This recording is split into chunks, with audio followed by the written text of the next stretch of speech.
runs per game in the NFL. JJ with a rocket to right. That ball is gone. He ambushed it. First homer since opening day for JJ Weatherholt, and we're tied at 2. That one driven a long way by JJ to left.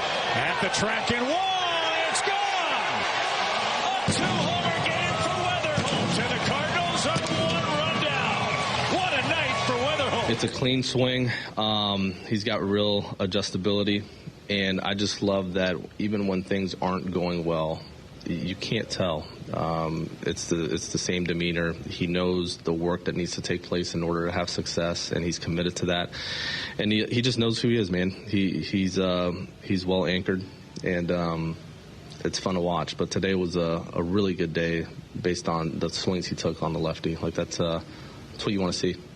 Audio courtesy of Cardinals TV alongside Alex and T-Bone on BK. The gang is back together, ladies and gentlemen. He's back. We are all here. We are happy to be here coming off of a Cardinals victory last night. We'll have Chris Kerber, voice of the Blues, coming up here in about 20 minutes on BK and Ferrario. Not happy to be here after a Blues victory last night? We'll talk about that in about 10 minutes. Oh, okay. JJ Weatherholt. Hell of a game last night. Alex, this is the player that we were all sold on. Mm-hmm. It's not perfect. It's going to take some time, but through the first 15-plus games of his major league career, looks like a well-rounded, really solid all-around baseball player. Yeah. He's currently second on the team in home runs on the season. He's tied for first in... Yeah, I know. That was a sad stat, actually. I know. Well, Walker's first. Yeah. You can't be sad about it. He's tied for first, not on the Cardinals, in Major League Baseball in outs above average on the season. That play that he made at second base yesterday where he's making the leaping grab was incredible. He is one of the better base runners in Major League Baseball. Yeah, it's only 3 stolen bases so far this year, but just overall makes good decision on the base paths, has decent enough speed on the bases as well. Just extremely well-rounded. I don't know what the ceiling looks like for a player like this. I have no idea. I'm interested in finding out, but as you look at the Cardinals lineup, Alex, this year is not so much about the bottom line wins and losses, although yesterday was fun, and so far this year they've won more often than they've lost, which is great. Mm-hmm. This season is about finding core players for your roster for 2027 and beyond. Jordan Walker appears to be establishing himself as such. You guys ready to buy in yet? Have you guys had that conversation? No, we don't want to buy in at all, and not on Monday, did we say, because you weren't here, we bought in officially. Okay, cool. Is that believable to you? Alec Burleson looks to be a part of the core. How long? I don't know, but he looks like a really good baseball player. Ivan Herrera. All right. I like what we're seeing from him behind the plate right now. The at-bats aren't perfect, but that guy's a good enough hitter that I'm not worried about it. He's getting on base 37% of the time. He's going to be fine.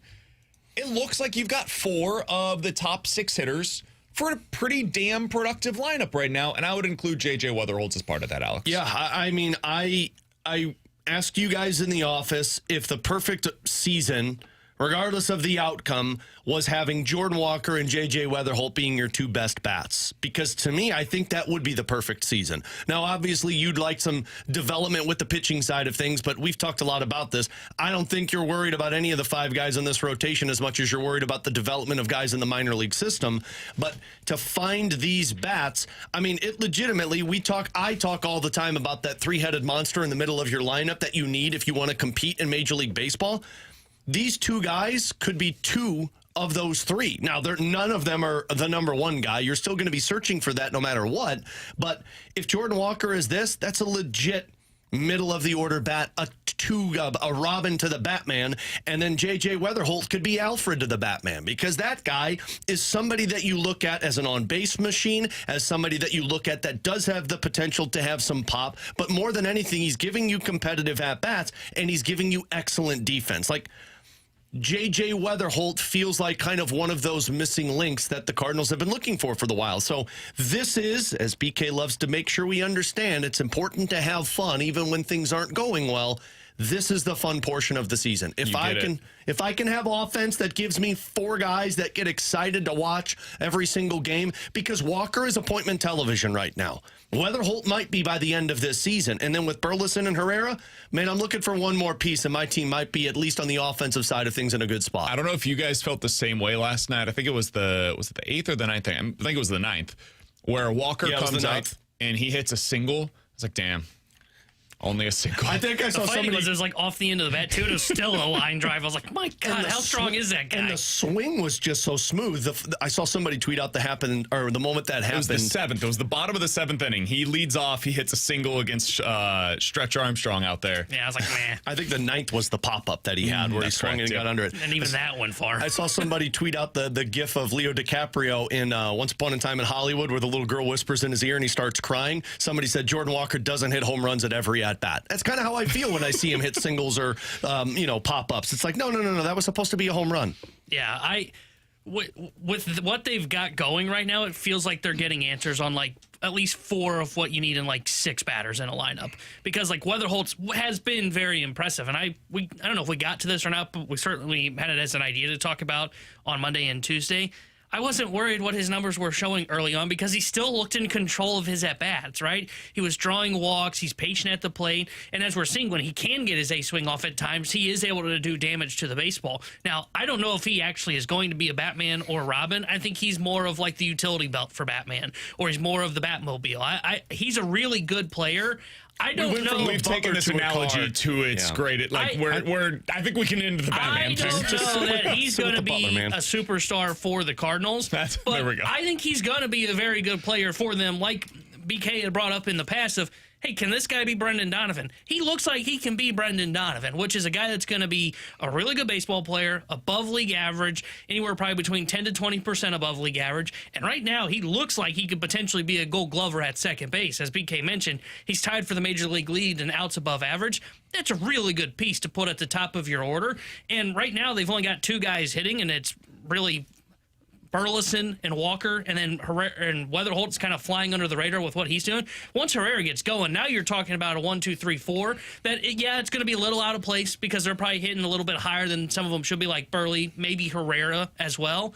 But once you start to get through this rebuilding process and you kind of add in another piece, whether that's through the system or from the outside, now you're talking about a lineup that could look like a playoff contending lineup, which is 1 through 5. It's got to be deep. Alex joked about it, but I will ask the question. Are you guys having fun watching this team? I'm genuinely curious. We're 17 games into this thing. Watching the offense. Yeah. I want to pull my hair out when they take the mound. Oh, not my hair. I want to poke my eyes out with forks. Defense is fun. Defense has been really good this year. Your defense has to be really good because your pitching is so awful. Yeah, they don't strike anybody out. I'm in full agreement with you, and we'll talk more about the pitching coming up later today, but I've enjoyed watching the baseball team so far this year. They never feel like they're out of games. Now, we've said this about the Cardinals. I think we said it at this point last year, where they were just consistently trying to come back and come back and come back. Yeah, honestly, a lot of the storylines are the same, where they're reliant upon defense because they don't miss any bats. They're coming back in these games. They have this never say die attitude. Outside of Walker, they're not actually hitting for a ton of power. Yeah, or average. Like, the offense overall just hasn't been great outside of basically Jordan Walker.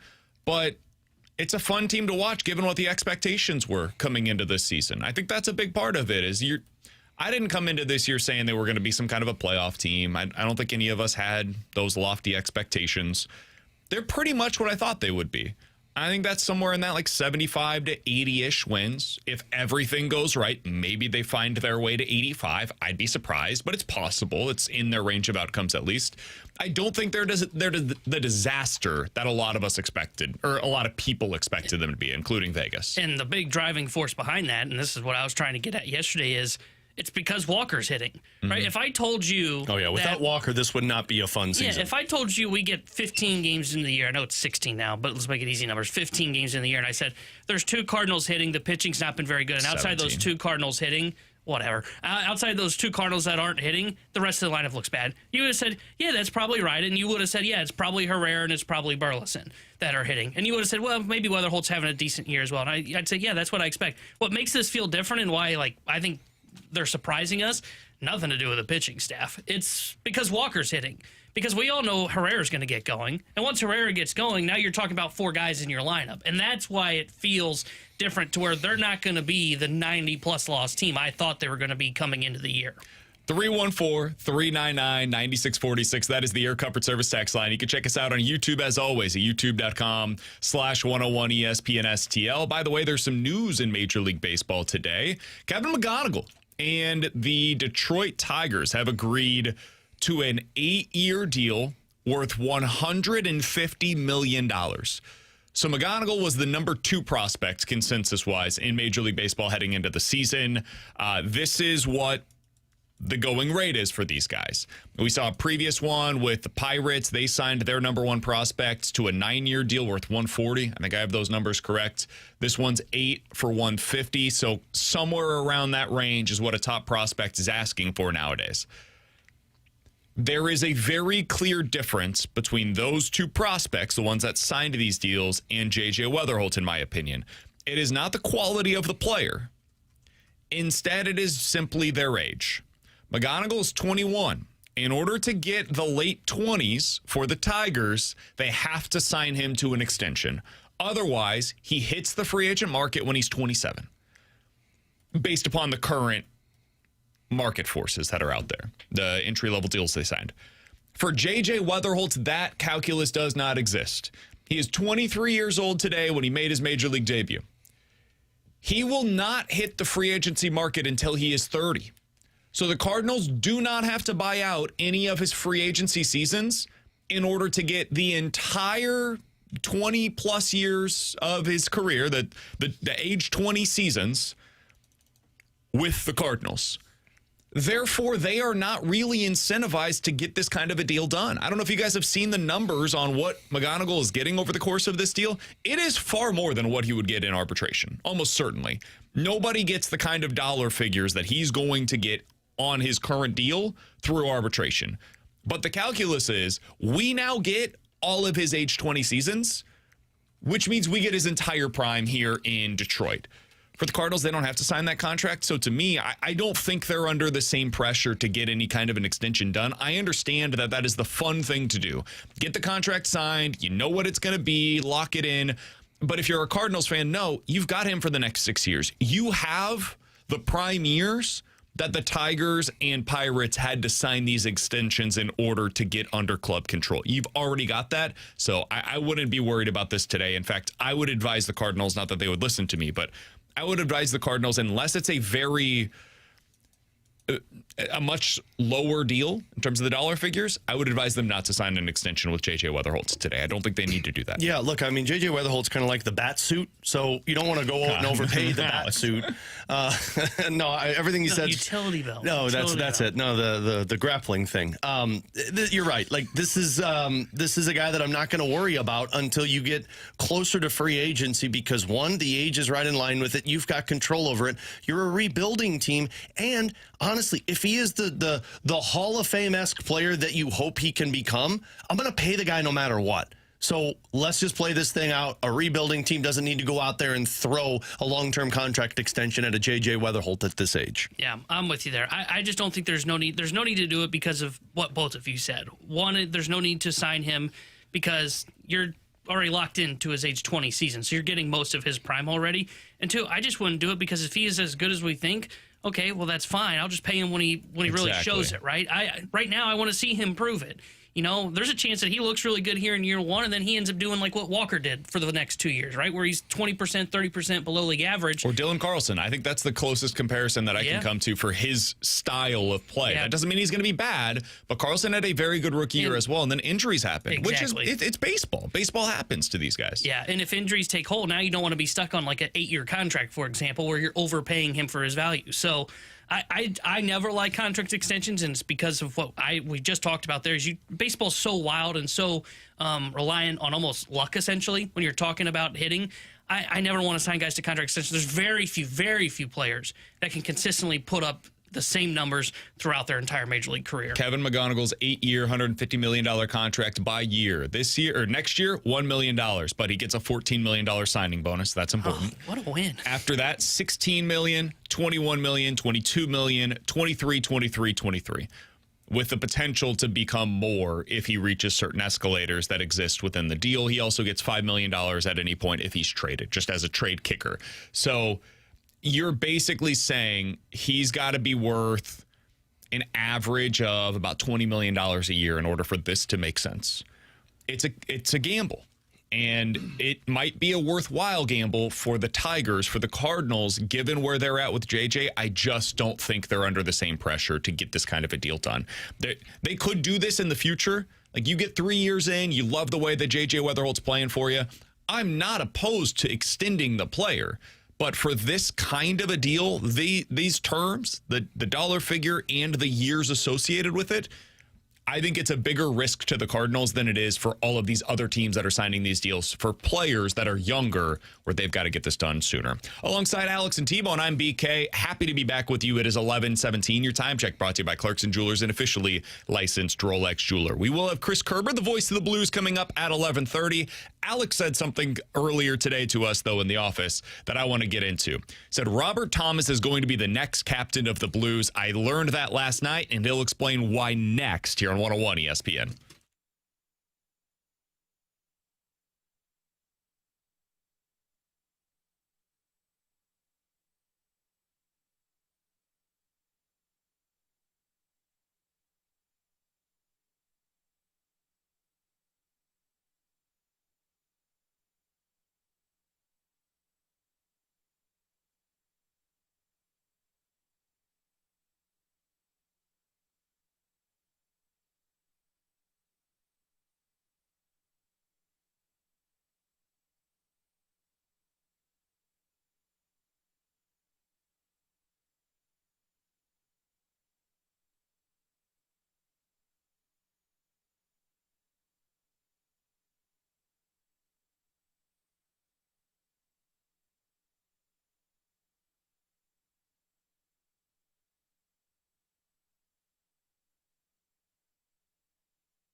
Alongside Alex and T-Bone, I'm BK. It's BK and Ferrario here on 101 ESPN. Chris Kerber, voice of the Blues, joins us in about 10 minutes. Alex said something to us, though, before the show today that I wanted to flesh out a little bit here on the air. Alex, why do you believe that Robert Thomas is going to be the next captain of the Blues? So I'm listening on postgame last night to Jim Montgomery, and, Thomas has been awesome since he has returned from the Olympic break, as we all know.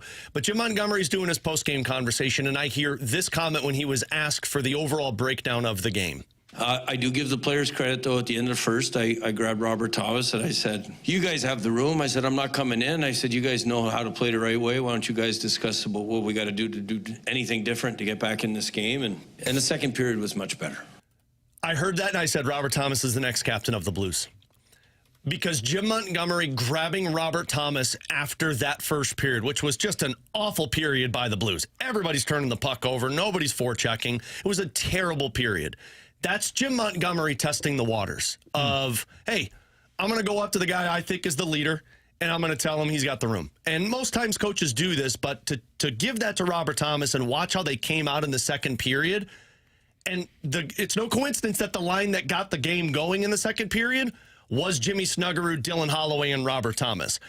Add that comment onto what Robert Thomas has done as a player individually since the return of the Olympic break, what Holloway and Snuggerud have said about Robert Thomas, calling him the guy, he's our guy, and then also the media availability that Robert Thomas has made himself available for. If I'm not mistaken, and I'd have to go back through this because there's been a couple that he has done in terms of after wins, he has spoken to the media more after losses than he has wins. Interesting. That's meaningful to me for a guy that, typically doesn't do that. So I'm just listening last night and I heard that and I'm like, Jim Montgomery is basically saying like, yep, this guy is going to be the next captain of the Blues. Now, me tinfoil theoring it, I don't think you make that comment unless you're saying like, yeah, we went to our leader because Holloway's wearing Neighbors is wearing an A, Parayko's wearing an A, Holloway and Broberg are viewed as leaders as well. He went to Robert Thomas and told him the room is yours. Over the last 2 years, Alex, would you say that the Blues have been a great team? No. I would say they've been an average team. T-Bone? I'd say not a great team. He is a plus 20 this season. Robert Thomas was a plus 20 last year as well. On a team that has not been very good, and we all agree, that guy has been a plus 20 each of the past 2 seasons. For all of his deficiencies as a player, and he's not a perfect hockey player, that guy is a contributor toward winning. And now you're seeing, it appears, at least based upon the people that are in the room, including Jim Montgomery, he's also starting to pull the other players from that team in the right direction with him. Yeah. And that is a huge step. And sometimes that happens later in a career or it requires something that nobody wants to be a part of. Like, I remember for David Perron, so much of the conversation for him was, hey, he kind of needed to go elsewhere to find his way. And then he became the player that we ultimately saw him be in his second time around, a third time around here in St. Louis, where it was like, all right, that guy is the most respected leader within that locker room. Yeah, I remember him being on Kerber and Smallman, and he'd be talking about it during the regular season of, I know what style wins during the playoffs, and we're not playing it right now, but we're going to get there. And I'm going to make sure that we drag this team into the fight, and we're going to get to that style before we get to the postseason.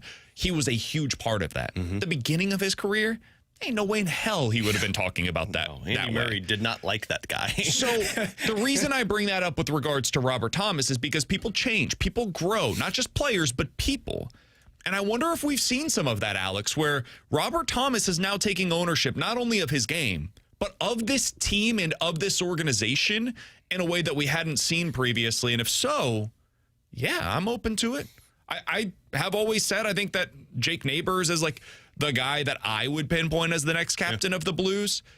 If Thomas is the one, though, that's taken ownership of that locker room, he's earned it. Yeah. I had Panger on this past Saturday pregame with me, and I asked him about Robert Thomas, and he goes, I'm going to give you a smart-ass answer, Alex. And I go, okay. He goes, Alex Steen should go to Robert Thomas in October every year and say, we're going to trade you, just because it lit a fire underneath him. But what Panger is saying behind the smart-ass comment was right. Like, he's a guy you have to find out how to motivate, what motivates him.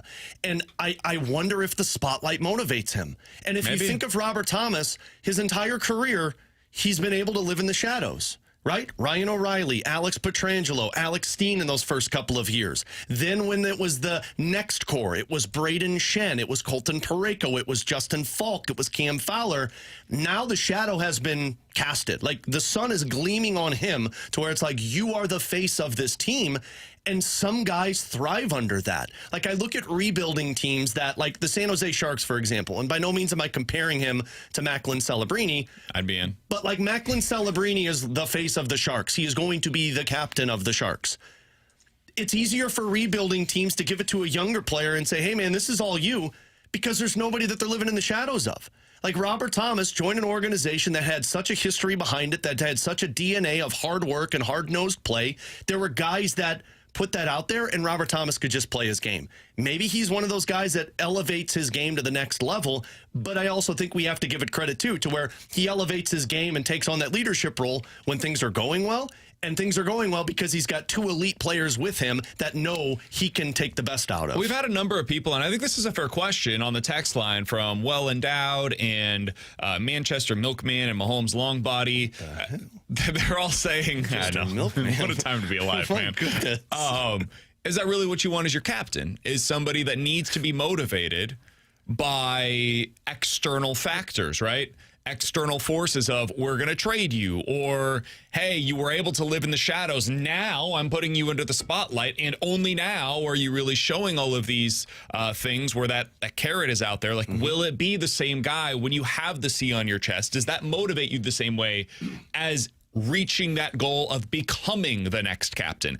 It's a fair question. I don't think any of us know the answer. You have to trust the organization to project it. That's ultimately what you have to do here. I would say, like, that question is why I would say you maybe hold off on handing out a C right now. Like, I would almost say you probably wait a year before you name a captain. They're not going to do that. I don't think you necessarily need to name a captain.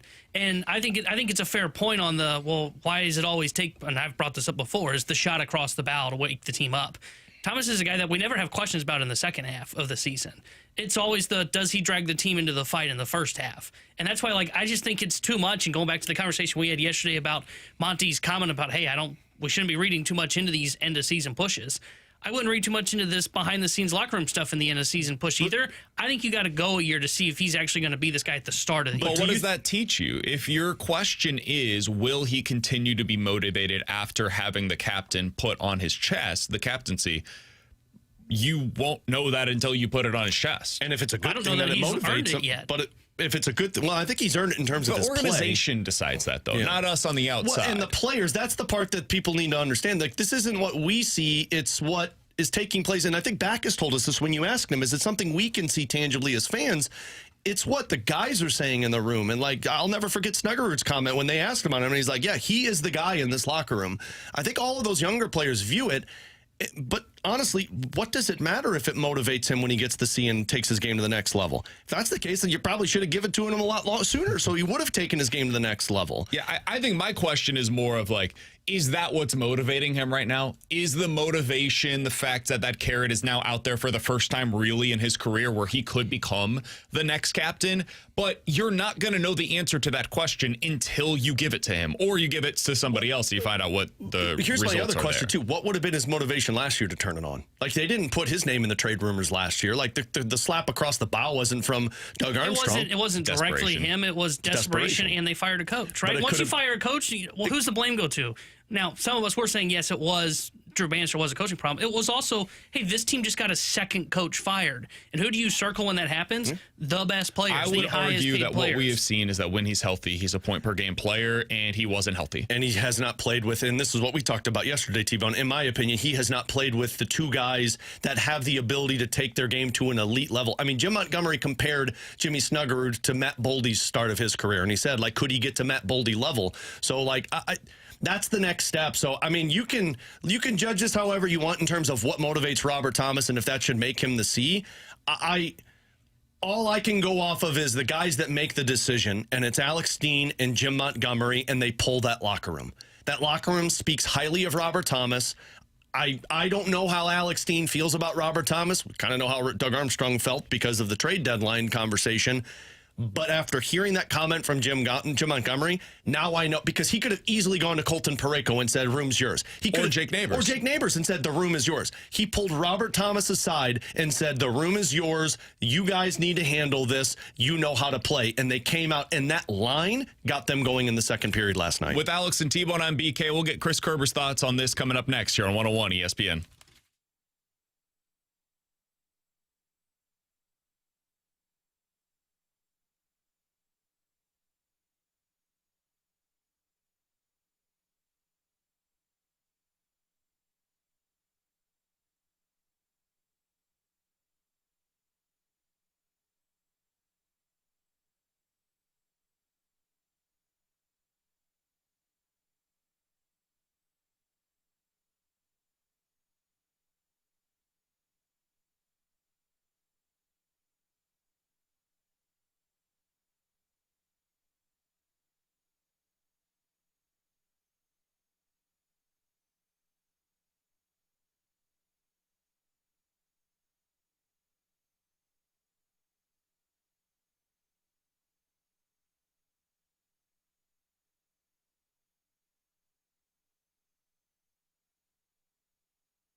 Hey, listen, when it comes to repairs around the house, what's one of the most important things you need to know?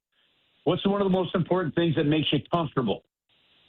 It's the trust you have in the company that you call. And that's why some place like Classic Air Care has a 4.8 Google rating, because they've developed the kind of trust with the customers, with the quality of service, the demand for excellence, the excellence of the repairs, the excellence of installs, the whole thing. Enough customers are doing it that you can trust that word of mouth. And you know that you'll have that comfort coming in. That's why they take care of my home as well. I was just outside today making sure that the area around that AC unit is cleaned up as they recommend to do, and I make sure I change that air filter like they recommend doing as well. And the smartest thing you can do is right now get online at classicaircare.com and have them come out. It's a $79 maintenance check.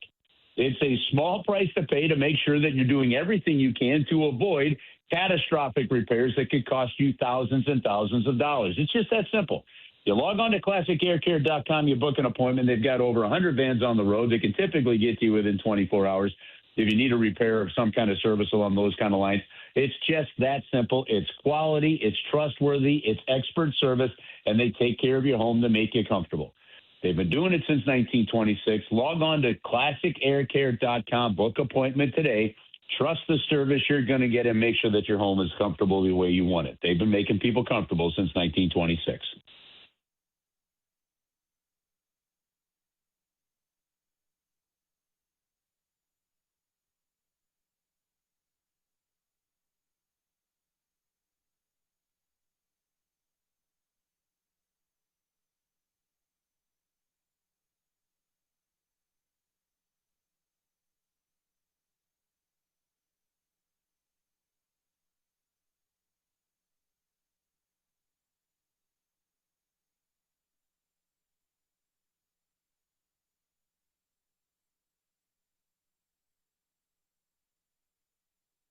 Tanner Hendrickson here, the Sports Center update brought to you by Saliga Heating and Cooling. Last night, the Blues took down the Pittsburgh Penguins 7-5. Thursday will be their final regular season game as they visit the Utah Mammoth. We'll have pregame coverage starting at 5:30 with Alex Ferrario. Puck drop at 6:30 with Chris Kerber and Joey Vitale. And the voice of Blues, Chris Kerber, will join us next here on BK and Ferrario. The Sports Center update was brought to you by Saliga Heating and Cooling, a Daikin heating and air conditioning dealer.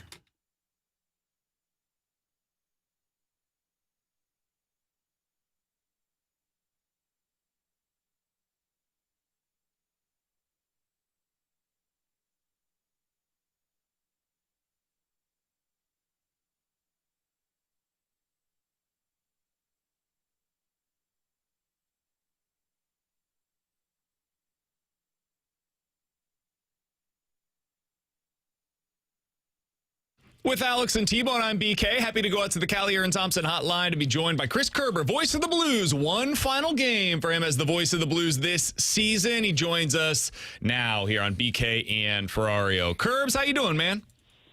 BK, I'm good. Welcome back. How are you? Doing very well. Appreciate you saying so. Hey, I wanted to play some audio for you, Kerbs. Not the way that we typically begin these conversations, but I think it's worthwhile today. This is what Jim Montgomery had to say after the game last night. I do give the players credit, though. At the end of the first, I grabbed Robert Thomas and I said, you guys have the room. I said, I'm not coming in. I said, you guys know how to play the right way. Why don't you guys discuss about what we got to do anything different to get back in this game? And the second period was much better.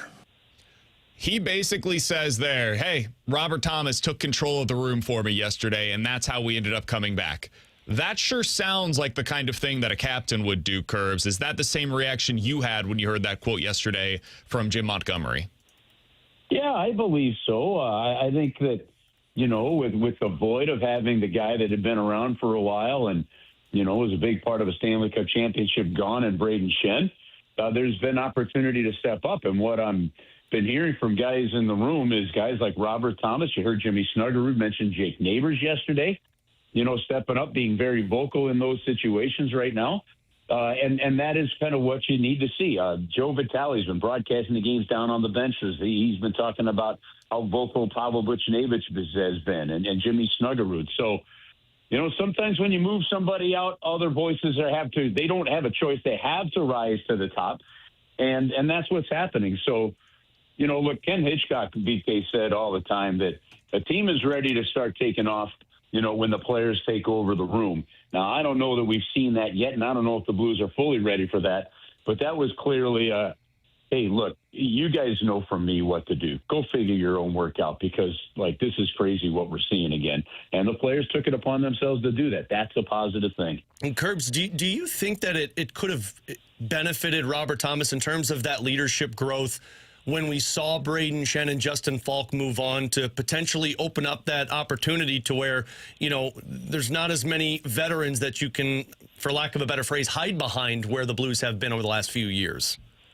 Yeah, listen, guys, this is I mean, this isn't new to sports. This isn't new to business. It's not new to anything. I mean, I think, even go back like BK, think of the work you were doing all those years with Kevin Wheeler, right? Mm-hmm. And then when you eventually, Kevin's not there, but you've got to step into a role and kind of figure it out. How much more empowered did you feel? How much more, stuff were you aware of and alert of? Not only because of what you had seen from before, right, but how you guys move forward. Alex, Tanner, you guys, same exact thing in so many different ways, Alex. I mean, you saw how many guys you saw Chris Raby hosting and doing things like that. You step into a hosting role. Now look at how you run the broadcast.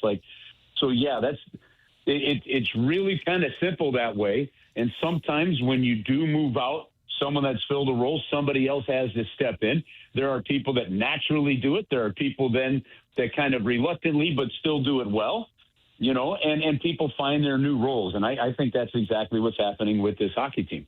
We're talking to Chris Kerber, voice of the Blues. He's joining us here on 101 ESPN. Kerbs, Alex mentioned this stat coming into this segment, and honestly, I couldn't believe it. Jimmy Snuggerud is the first Blues rookie with 50 or more points in his rookie season since Doug Gilmour, like 40 years ago. What have you made? Well, it's actually, and he said Doug Gilmour because that's my fault because I butchered it last night a little bit on the air. Well, we'll blame you, Kerbs. No. He's the first rookie to get to 50 points since Nelson Emerson had 59 in 91-92. The list I was given had the guys ranked differently, which is why that kind of got screwed up. All right. But you're talking Nelson Emerson, right? Because he passed Brian Benning. And then after Nelson Emerson, then it is Doug Gilmour. So the reality of it is you're not far up. And Nelson Emerson actually had more points than Doug Gilmour did, right? So, I mean, it is amazing to think about. And I've been trying to wrap my head around this, guys, since, Brett Barchevsky sent us that nugget last night when I asked him for those rankings. It's just, and I guess now I want to follow up with the league and go, okay, since 91-92, how many rookies have had 50-plus points in a season? Maybe it's less than I think it should be. Maybe it's less than I think it was. But it just shows you how long it's been from a Blues standpoint. Then you've seen a young player really come in. I mean, Patrick Berglund had 47 points, right? So, and look, we're talking, Nelson Emerson, Patrick Berglund stuff. Doug Gilmour is a Hall of Famer, obviously. It's what they do after this that's really going to matter. But it tells you and shows you how long it has been since that. I mean, look, we're seeing players.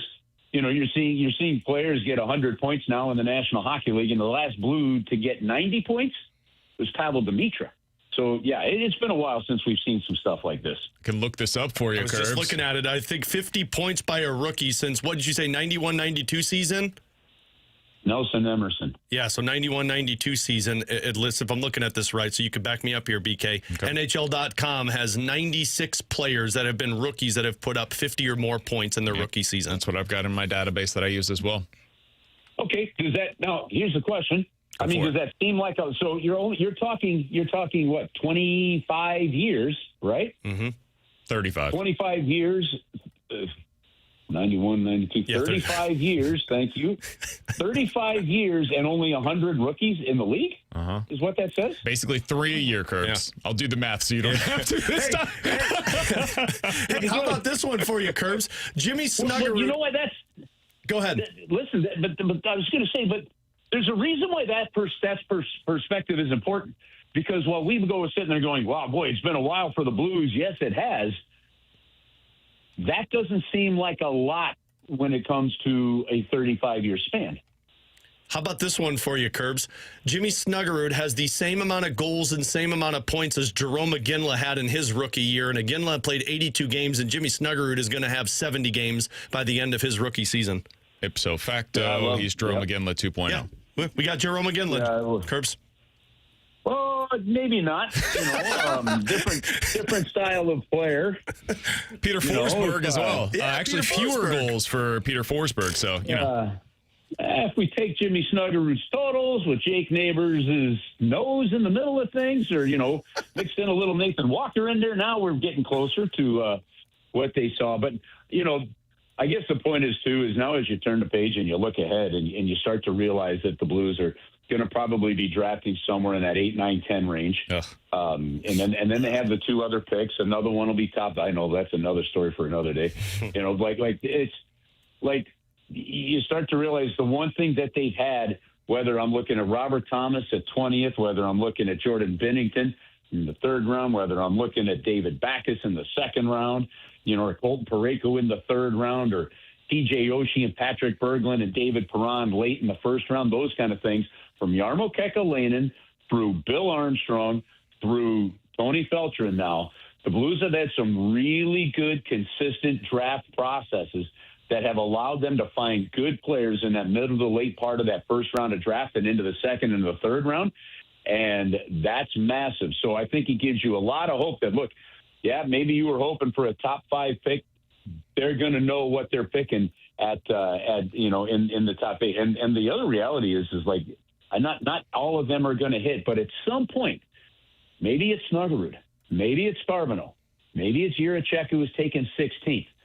Do you find that Pasternak level player, offensive ability kind of guy, or big time defenseman, kind of player that outplays, like Robert Thomas has done, his actual draft position? And then that's where you make a difference if you're not drafting like Chicago is in the top 3 every year. Just to add one thing to that, Kerbs, I had a prospect guy on, Anthony Donati, yesterday, who was doing a ton of interviews with these NHL draft prospects for the upcoming draft.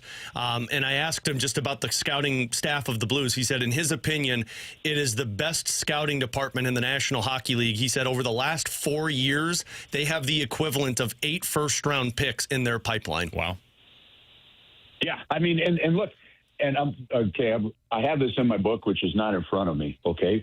But if you go back to the 1st-round draft picks of Doug Armstrong, since he took over as general manager, so that's 2010 to now, I believe it's Schmaltz is the only one, like they've either played in the NHL, played some games, and even Schmaltz played some games. So I think maybe it was guys like Dominic Bach that have at least been traded for pieces. Like, I think there's only one guy that maybe didn't get traded or didn't play from a 1st-round standpoint. And that's important because it's important to realize you're not going to keep all these guys. Even these young guys you might be excited about looking around now, they're not all going to play for you. At some point, you got to trade some to advance the process. That's where teams like Columbus and these other teams have failed over the years, the Rangers most recently, you name it.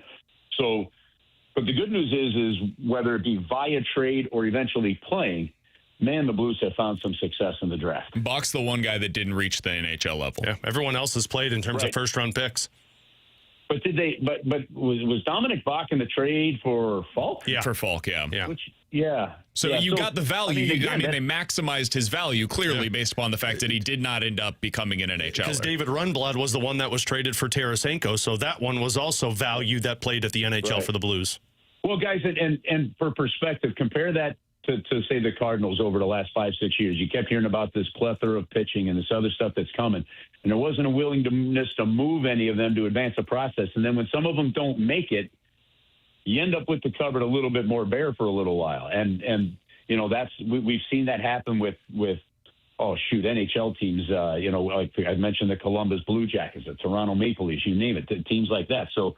The Blues have found some real good value, and there has been some amazing consistency from Jarmo Kekalainen all the way back in 06, 07, 08, all the way through. And that's one thing that whether you're picking 8th and then 15th or 16th because Detroit and then 31st or 32nd because of Colorado, you're still pretty confident in what this scouting staff has done, and you should feel because that's the track record. Curbs, will recap everything with you next week after the season comes to its final conclusion. Appreciate all of the time today and all the time this season. We'll talk with you again next week and enjoy the final broadcast of the regular season. You got it, guys. Great stuff as always, and we'll have some fun wrapping it up over the next few weeks. You got it. Thanks, Kerber. Voice of the Blues joining us as he does each and every Wednesday here on BK and Ferrario. Coming up next, 314-399-9646. That is the Air Comfort Service text line for questions and answers here on 101 ESPN.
Alongside Alex and T-Bone, I'm BK, 314-399-9646. That is the Air Comfort Service text line for questions and answers. Alex, we got this question from the 314. Is there a place where we can listen to your pregame interview with the prospect analyst? We're going to go ahead and post that up on the BK and Ferrario podcast feed.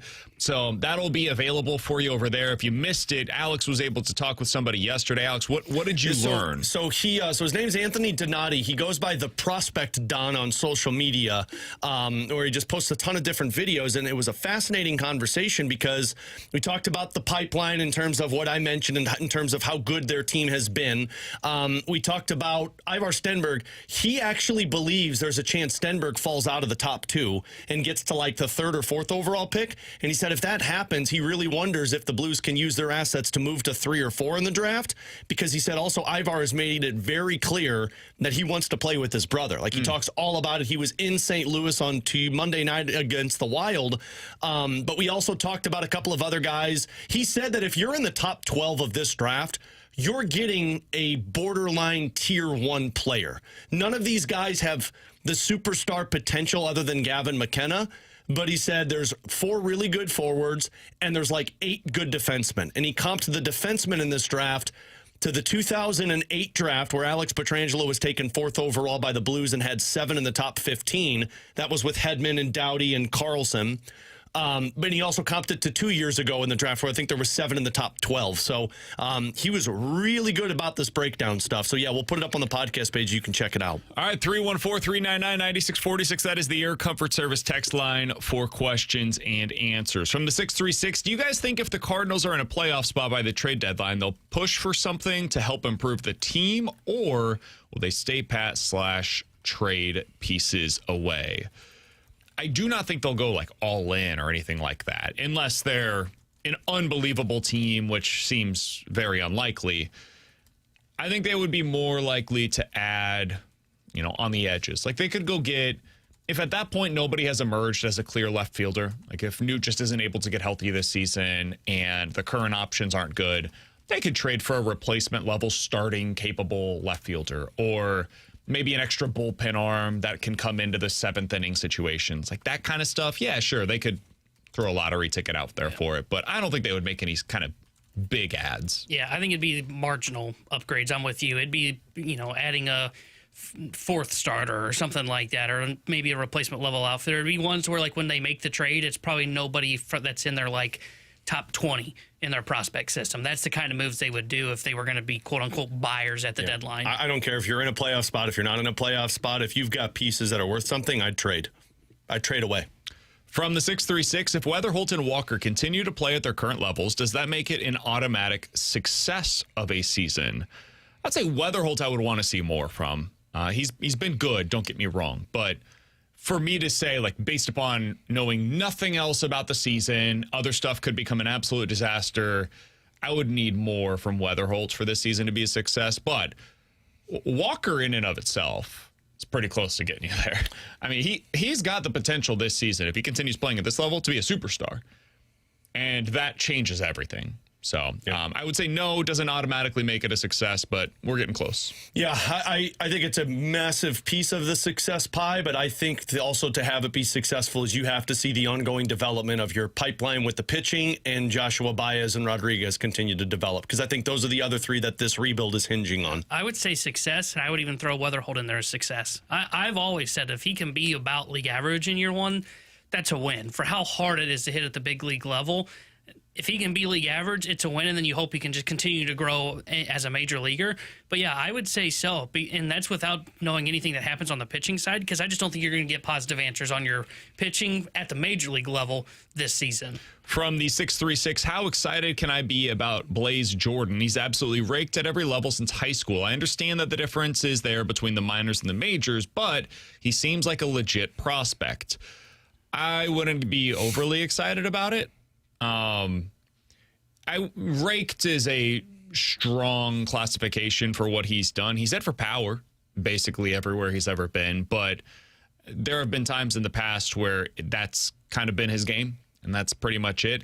This season, he's off to a really good start, but that's all it is. It's a good 13-game stretch. We'll see where it goes from here. The upside for players like him is just limited when you are probably a first baseman / DH only type, and you're a right-handed bat at the major league level. I think there could come a point in time within the next month or two where he potentially replaces like Joe Pozo on the major league roster, but that would probably be his role, is what you're currently seeing from Pozo. That's very limited in terms of the usage.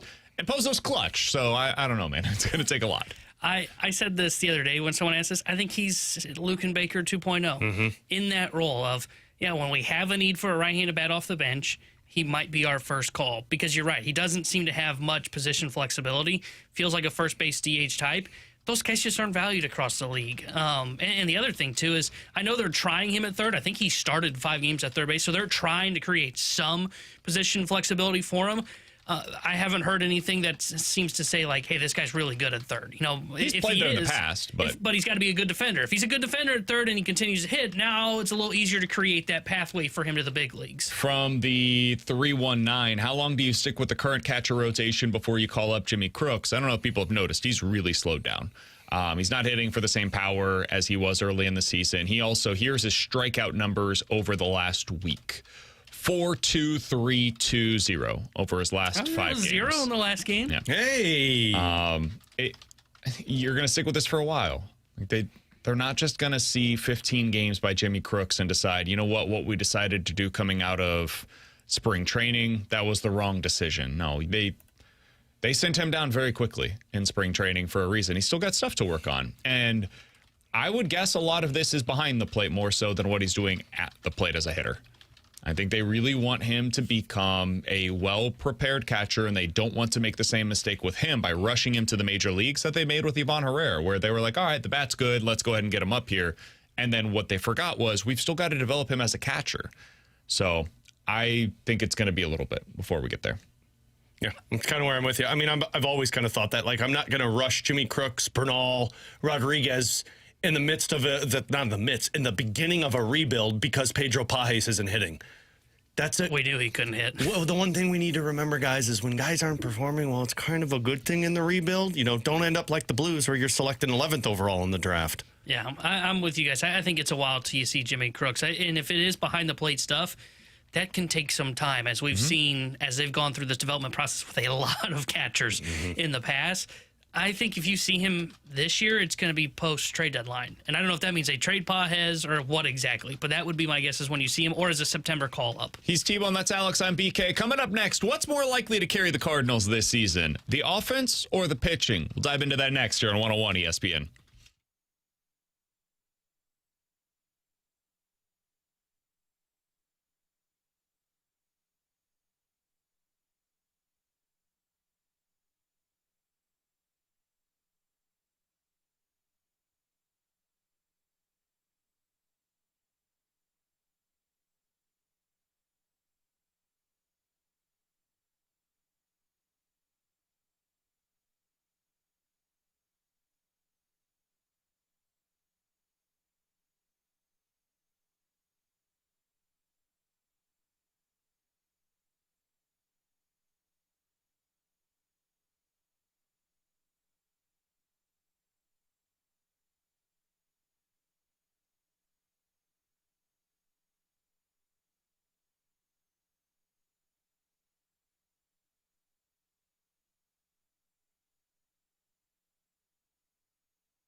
Alongside Alex and T-Bone, I'm BK. So I know you guys talked to Derek Gould yesterday. Disappointed I missed that conversation because I love being a part of those each and every Tuesday here on BK and Ferrario. We know, buddy, but I hate to break it to you. T-Bone and I got 4 great questions. We're batting it down. Every question was great, so Derek might ask you to sit out this next week. If you miss it, you can check it out on the podcast page at 101ESPN.com. It's presented by Shaver Door Company. You can also find that on the 101 ESPN app. That's free to download, super easy to use, and it's sponsored by Dobbs Tire and Auto Centers. And if that doesn't work for you, check out YouTube, youtube.com/101ESPN Self-promotion right there. High five, boys. Well done, everybody. Yeah. All right, so one of the questions that you asked that got the great question from Derek Gould, what's more likely to carry the Cardinals the rest of the way, the pitching or the offense? I'll keep my thoughts to myself here for a moment. What do you guys think in that regard? What's more likely to carry the offense? Or to carry the Cardinals? So you're thinking what's more likely to carry the Cardinals, the offense or the pitching? I guess you could say bad pitching from the other side would carry the offense for the Cardinals. You answered it with the question, or you answered the question. Just go ahead. With your, okay, the offense is what's going to carry it. And Derek answered this as pitching. He thinks it's going to get back on track, and he talked a little bit about how, it's the early portion of the season, guys figure it out. To me, I think you're seeing what these guys are. Maybe they tweak it a little bit. I don't think that gets any better. This offense is going to be what carries the Cardinals in terms of any hope and any excitement, because it's Jordan Walker, who, if he is fixed, I mean, as you mentioned a little bit ago, this is superstar territory. J.J. Weatherholt, who is continuing to build in terms of a rookie, and Ivan Herrera and Alec Burleson are not going to be this bad all season long. Like, they're struggling, although Burleson's numbers are better than what it's led to believe. Those two guys are going to rise back to what the back of their baseball card typically talks about. So that's 4 legit bats, and then you assume a couple of other guys are going to at least flatten things out. Your offense will carry you in terms of being competitive, or at least staying somewhat entertaining, more so than the pitching, because the pitching is what's going to hinder you this season. Yeah, my answer is the offense as well. I just don't see a lot more in the tank for the pitching in terms of, like, it really takes another step forward. And, like, yeah, there are guys that are performing that I think will be better, but I don't know how much that means, because we've talked about it. I think this rotation is blah at best, and then the bullpen really looks bad from the underbelly of it. The back end arms are fine, but if the rotation's not holding the lead or keeping the game close by the time we get to the bullpen, well, guess what? You got to see the underbelly of the pen a lot, as we've seen so far this year. But for the offense, like, they're not going to hit for a ton of power, but there's still more, like, power to be had from a Ivan Herrera that will start to show up. And Alec Burleson, as you had mentioned, his numbers have been really lifted by his on-base percentage in the early going when he was getting pitched around, when Wynn was hitting behind him. So I think you're going to see a little bit more thump from him as well this season. Weatherholt, I think he's going to have better numbers than potentially 9% above league average. That's 4 guys when you include Jordan Walker. And you can even add in, I don't know where he'll finish on the year, I don't think Mason Wynn's going to be 24% below league average. He's probably going to get closer up to about league average, in my opinion. So that's 5 guys around league average for you. That's more than I was expecting coming into the year. I think it's the offense. For the pitching, they just don't miss bats, and I don't see that really improving as this season goes along. You're not buying in this year? No. Their defense carrying them? I learned my lesson last year. Well, the defense is going to carry them, but their pitching is going to make sure that the defense can't make those catches. They just give up too much contact and too much hard contact. I mean, if you look at some of the expected numbers for the Cardinals pitching-wise, it's a disaster. Their expected batting average allowed on the season, this is not just for the bullpen. This is for the bullpen plus the rotation. 291. Second worst in Major League Baseball is the Rockies at 271. So the gap between you and the Rockies is 20 points in batting average, which is roughly the same as the Rockies in, like, 10th worst in Major League Baseball. Good. So it's really bad. And if that's not enough for you, you're also giving up a .475 expected slugging percentage on the season. They've actually been very fortunate so far this year when you look at the quality of the contact that has been made against their pitching and the actual numbers. And that is, going back to, their defense has been helping them. And that's a credit to the defense, and I don't think that's slumps. I think you'll continue to have good defense out there, but some of these plays that are being made, like the one yesterday from J.J. Weatherholt, they're not going to make every single one of those over the course of the season. We saw this a year ago, where eventually some of those balls drop, and then those singles become doubles, and some of those RBIs are actually driven in, instead of it becoming, the end of an inning where they turn 2 or something. I just can't trust this pitching. And I don't see where the reinforcements are coming outside of basically Hunter Dobbins. There's a couple interesting arms down at the AAA level. We don't even know what that's going to look like at the major league level yet. Yeah, there's no guarantee that it's significantly improved from what you already have. And at least at first, it might not even be a replacement for somebody. It just probably will be adding to this rotation and pulling somebody out of the bullpen, which puts that much more pressure on the other guys that are already here in your pen. So to go to the offense, I think you can be an average offense. That's not to say that they're going to be top 5 or anything like that. I think that's too much to ask for. But I think this offense could be pretty decent. I mean, I think JJ, Herrera, Burleson, Walker, those guys are 4 above average hitters. And then you add in Nolan Gorman, who will probably at some point go on a tear. I don't know when it's coming, but it's going to happen at some point. And then he'll go through another month like what we just saw, where it's not fun to watch and he's striking out all the time. Like, we know what the good Nolan Gorman experience is. That's probably going to be enough to carry you at some point this season. I do wonder about the bullpen. That's the one area that I would maybe push back against what T-Bone's been saying. I know it has not been good this year. I'm not trying to sell you on what they've done. Let me instead talk about what they could be. I think Riley O'Brien is good. I think JoJo is good. I think Ryan Stanek is erratic, but he will have moments where he looks good because of the velo, because of the stuff. I think Soriano's kind of interesting. I think Graceffo's fine, at least.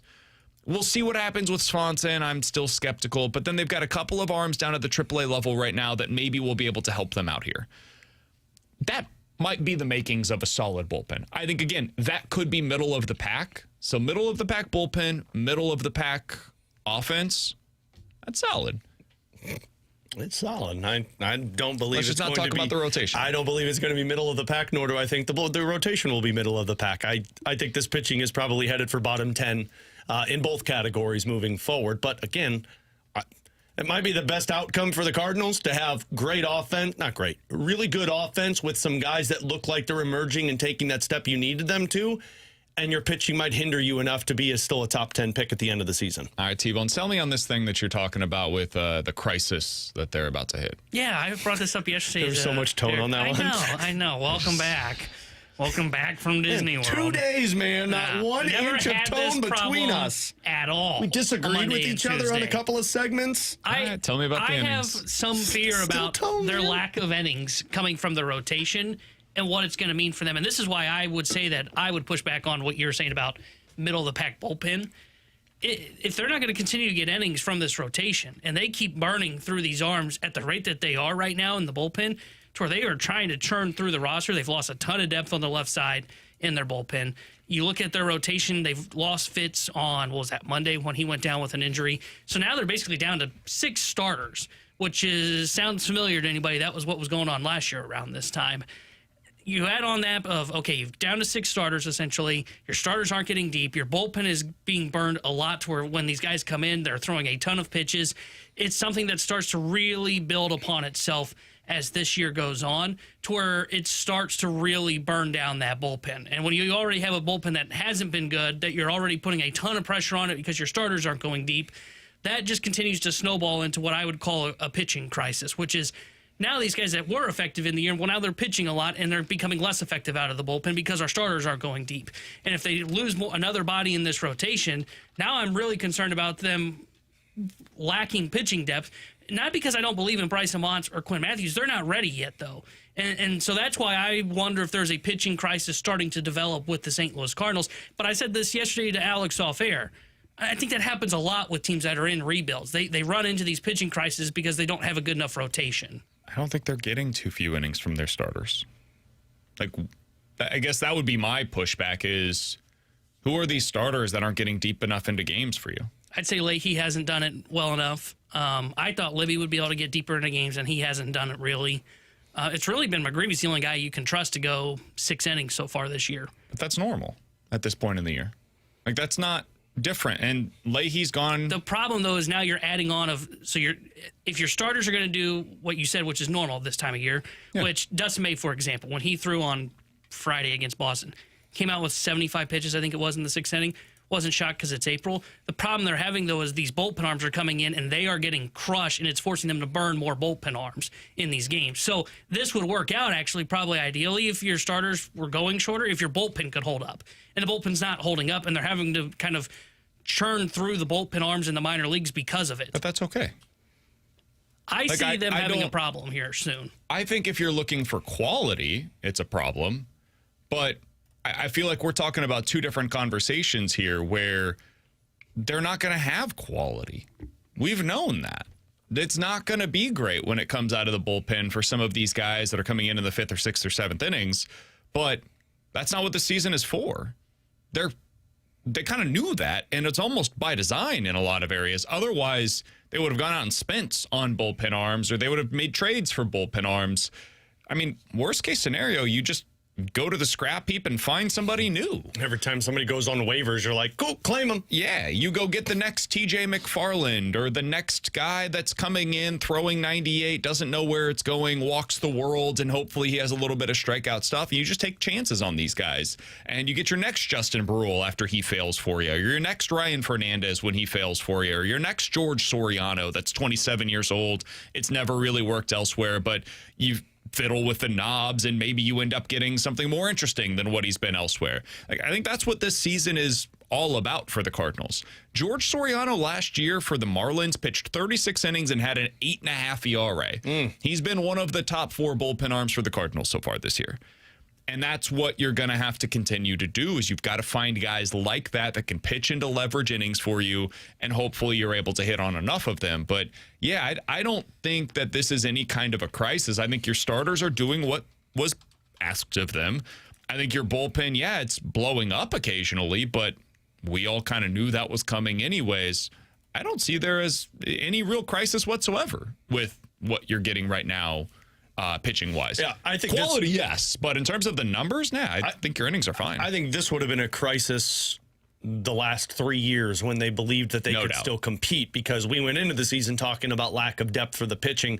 I mean, in terms of quality, BK's right. Like, it's going to be bad, but I'm fine with that, and I think the Cardinals are fine with that because this is just kind of where you're at. I think this would be the crisis that T-Bone would be sounding the alarms for if this team believed they were a playoff contender. And I think this is just kind of where you're at. And I'm with you. You churn through the bullpen, T-Bone. You talk about this all the time, to where it's like you just swap guys in and out, and you would imagine by June, July, there's going to be guys in the minor leagues that you're like, oh, okay, we'll give them a shot. That Gastelum, maybe you're like, cool, let's give them a shot. A couple of other pieces, you're like, cool, bring them up, give them the opportunity, and by then you're going to start seeing some waiver claims. And honestly, teams will just try and start moving pieces for minor league swaps, and you could bring something in on that 100%. Front. Hell, the guy that they had to give up for through the Rule 5 draft for the Yankees, he's back. Winquest, I think. Yeah. He's back. I think he's reporting back to AAA. Yeah, look how much they checked out of that left-handed reliever that they had. They're like, cool, cut ties, let's go. They're going to start dropping these guys like flies at sooner in point. I think in some of the guys that signed the minor league deals with clubs in the offseason, they've got outs after the first 4 weeks or 6 weeks or whatever with their respective clubs. And if the Cardinals end up having an opportunity at the big league level, that's something that could interest some of these guys as well. I just don't think it's a crisis. I hear you, T-Bone. And in years past, if this was a team that was trying to make it to the postseason, I might even agree with your stance, because it's probably not going to be great. But just given the way that this season is expected to go, I don't see any kind of a real crisis or problem on their hands, at least not one that's emerged just yet. I like you sounding the red alarm bells, though, man. I'm just a little worried because I fear you breaking guys. That's my concern, is breaking some bullpen arms. Coming up, break them, T-Bone! Break them all! Throw some stuff, see what sticks. Coming up in 15 minutes, is it time for the Blues to go make a big move, or is that still a year or two away? We'll talk about that in a little bit. More likely to happen next here on 101 ESPN.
Alongside Alex and T-Bone, I'm BK. It's BK and Ferrario here on 101 ESPN. Let's get into more likely to happen. 314-399-9646 is the Air Comfort Service text line. You give us two scenarios. We'll tell you which one is more likely. Let's start out with this one. More likely to get a contract extension for the Cardinals prior to opening day of next year, Alex. Jordan Walker or J.J. Weatherholt? Jordan Walker, I would say. And it's because I think if he showcases this power and the superstar ability, that's where you're going to buy in on it and say, like, okay, he's fixed. Let's make sure that we lock him up because he'll be more expensive than what J.J. Weatherholt will be once you hit that ceiling. Yeah, I would say Walker as well. And the other thing is you don't have all of his 20s. I think he becomes a free agent at the age of either, I think, 28, if I'm not mistaken, because he'll start arbitration next year. So that's why I would say Walker. As you made the point when we talked about the Connor Griffin and got to go contract extensions, Weatherholt's going to be like 30 when he hits the free agent market. Walker's going to get there sooner because he got up here sooner. I'd go Walker as well. I know that everybody's talking about the JJ side of things because of the big contracts that are being given out to other guys in his class, so to speak. But yeah, the age part of this is something that I don't think is getting talked about enough. Jordan Walker is the same age right now as J.J. Weatherholt and has, I think it's 3 years fewer of club control on his contract than what J.J. does. So I would rather buy out the ARB/free agency years for Walker than I would for J.J. Weatherholt because the model, the age curve just would benefit you more on Jordan Walker. That being said, though, boy, is it a risky proposition. Yeah. Because if he continues doing this and it's like fool's gold, you are buying at the absolute peak of his possible value, and that is not something that I could see the Cardinals doing. But I do think that's more likely than buying out the JJ years. And the other thing, too, on a contract extension for Walker, his tool is the one more superstars have, and that is the pure power, right? Like we talked about this coming into the season, both here on this show and then on the Redbird Report with Weatherholt. His tool is the hit tool, and there's not a lot of stars/superstars that their best tool is the hit tool, hitting for average, because it's so hard to do that in the modern game. Walker has more of like the Connor Griffin profile, which is this guy is going to grow into a 30 to 40 home run guy. So that's why the other reason I would add that you would potentially do it. More likely to happen, guys, in any package, a Jordan Kyrou trade this offseason will bring in a 20-goal scorer or a top 4 defenseman. Top 4D. I think that's probably right. 20-goal scorer, I think I think it'd be top 40 defenseman. That's clearly an area they've been trying to upgrade for the future when you look at like the Parayko deal, for example. So I would say it's top 4 defenseman. 20-goal scorer, I think you could probably get that for like one of your like mid-first round picks, not Jordan Kyrou. It'd almost feel like you're paying too much. I actually am going to say the 20-goal scorer. I think that's the hole that they have, whether it's wing or center. They're going to be looking at that, and Kyrou, I think, is going to be the chip along with a lot of those draft picks to try and bring in that 20-goal scorer. Guys, we just saw Jimmy Snuggerud as a rookie get past 20 goals, and he's also past 50 points. Vladdy did not get to the 50-point mark, but in his first full true season was a 21-goal scorer. Who's more likely on the Blues to have the kind of year Vladdy had when he first took that step as a 37-goal, 36-assist, 73-point man? Jimmy Snuggerud or Dylan Holloway? I just told BK in the office when we were talking about this, it's Jimmy Snuggerud. I said I am 95% confident that Jimmy Snuggerud next year will have a Vladimir Tarasenko second full season. I think that guy's a 35-goal scorer. Lou Korak, JR, Matt DeFranks, and I were sitting together last night, and I looked over at Lou when he scored that goal, and I said, that kid's scoring 30 next year. So I think it's Vladdy. Or I think it's Jimmy. Sorry. I think it's Holloway. Holloway has the... It's going to sound weird because I don't think they're necessarily comparable players. I think Holloway's game, the most similar player to him probably in recent Blues lore would probably be Vladdy. Oh, see, I was thinking Jaden Schwartz with him. It's just he's got a better ability to score goals. But Schwartz's ability to score goals was stunted by the injuries that he suffered with those ankle injuries. I think he does have some similarities to Vladdy, though, in that like his passing is highly underrated. He's certainly faster. Vladdy had more size, so it's a little different. But I would say Holloway is more likely to put up a 37-goal, 73-point season to me than Jimmy Snuggerud. The fact that either is a realistic option, though, is pretty incredible considering where we were with this team as recently as a couple of months ago. I know it's the homer in me, but honestly, the real answer is both of these guys can. Like, both of these guys, I think, can be 35, 37 goal scorers. Now, I don't know if you do it in the same season. I just think Holloway is more of a guy that's going to put up big assist numbers and score like 25. Like, I could see him being a 25 goal scorer and having 55 assists next year because he drives the offense around him and he'll capitalize on mistakes, but he also sets guys up so well. I don't know if Holloway has the shot to do it. I like his shot, but when I think of like Vladdy, I think of a true sniper. Like, it is on the heel to the toe to boom. It is like goalie can't even react to it. And I see some of that in Snuggerud's shot. And that's why I don't know if Holloway can get to it. He might be able to do it like once in every like 5 seasons, but I think Snuggerud's the kind of guy with that shot that could potentially do it year in, year out like Vladdy could. 314-399-9646 is the Air Comfort Service text line for more likely to happen. You give us 2 scenarios, we'll tell you which one's more likely. We'll react to these now here on the text line. From the 443, guys, more likely to happen: the Cardinals make the playoffs next year or the Blues win 1 round of the playoffs next year. God, neither, to be honest with you. I'd probably go with the Cardinals just because of how good the Central is, and that would be the most likely matchup for the Blues in the playoffs. Yeah, and the hard part for me now, because if this were this season, and like if they were in, I'd say the Blues because of the goal. I don't know what Hofer looks like in the playoffs, and if he's your number 1 next year, it's going to be the one question mark that I will have until they play in the playoffs. Do you have a goalie that can make the biggest save in the biggest moment? Like, I still look back on that San Jose, it was either, was it the Sharks game or the Kings game that they lost in regulation? Sharks. Because he had the bad goal out at the end. That goal that he gave up at the end, that was the biggest pressure-filled moment that they had post-Olympics, and he didn't make that save. That'd be the one concern I have about him, so I'll say it's the Cardinals. It's a good point. Yeah, I would say Cardinals as well. I think the National League is extremely weak. Meanwhile, the division for the Blues, like you mentioned, the Central. The 3 teams that are at the top of the Central aren't going anywhere. I don't think Utah is going anywhere. So there's one playoff spot. And the other thing is, I'm just going to bet on getting to the playoffs compared to winning a round in the playoffs. From the 636, more likely, Ivan Herrera hits 20 home runs or more this season, or Jordan Walker gets cold and hits under 20 home runs this year? I'm going to say Herrera hits 20 home runs. Yeah, same. It would have to be one hell of a cold streak for he'd Walker be cold not the to rest get of to the 20. season. Yeah. He's got, 8 so far? He's already halfway there almost. In 140 games? Yeah. If I just told you Jordan Walker this season plays 140 games, like, go back a month.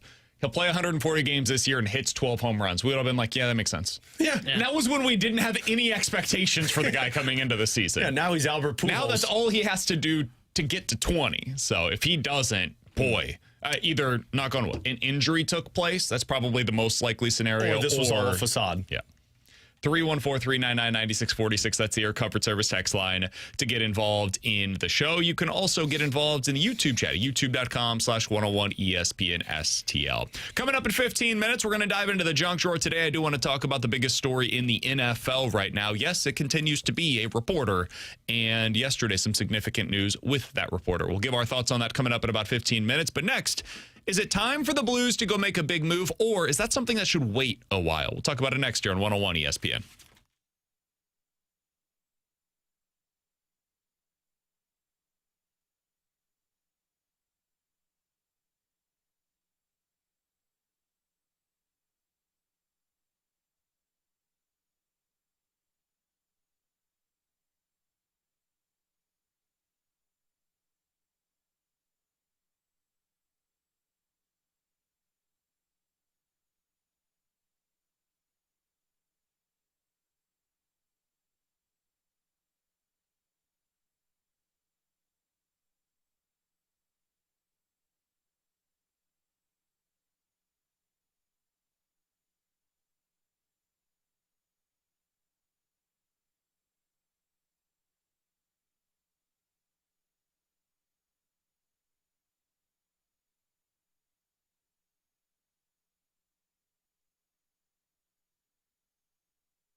Tanner Hendrickson here. The Sports Center update brought to you by Saliga Heating and Cooling. Last night, the Blues took down the Pittsburgh Penguins 7-5. They will wrap up the regular season tomorrow night when they visit the Utah Mammoth. We'll have pregame coverage starting at 5:30 with Alex Ferrario. Puck drop at 6:30 with Chris Kerber and Joey Vitale. And the Cardinals in the rubber match right now of their 3-game set against Cleveland as they are tied going into the top of the second. The Sports Center update was brought to you by Saliga Heating and Cooling, a Daikin heating and air conditioning dealer.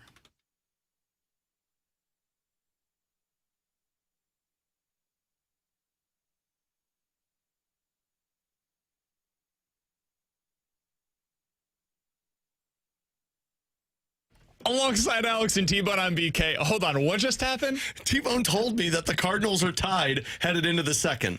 Did he say that on the Sports Center That was update? the Sports Center update. Yeah.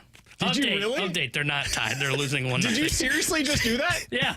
T-Bone literally just said, When I turned around, I saw someone was running to home plate, so I thought they scored. hey, shooters shoot, and he's 50-50 on that one if they scored or if they didn't score. Yeah.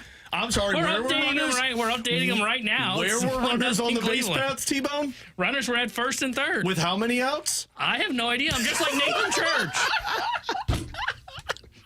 I'm just like Nathan Church. I had no clue.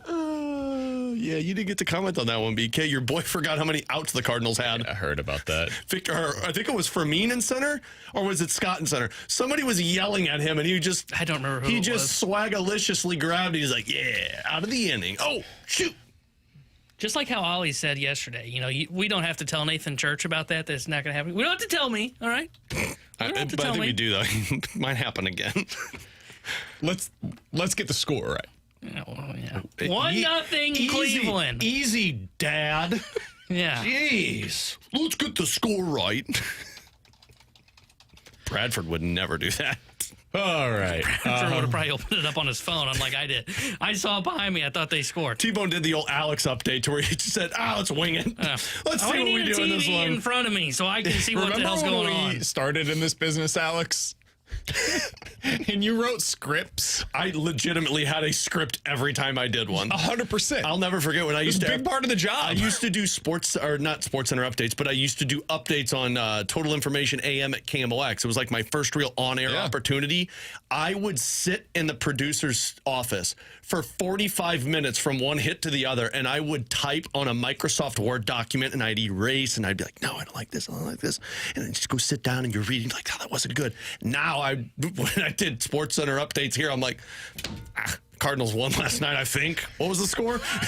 That was my updates. Did you have to do any of the news segments, like the updates for news when you were at KMOX? I did news for a couple of months. I like...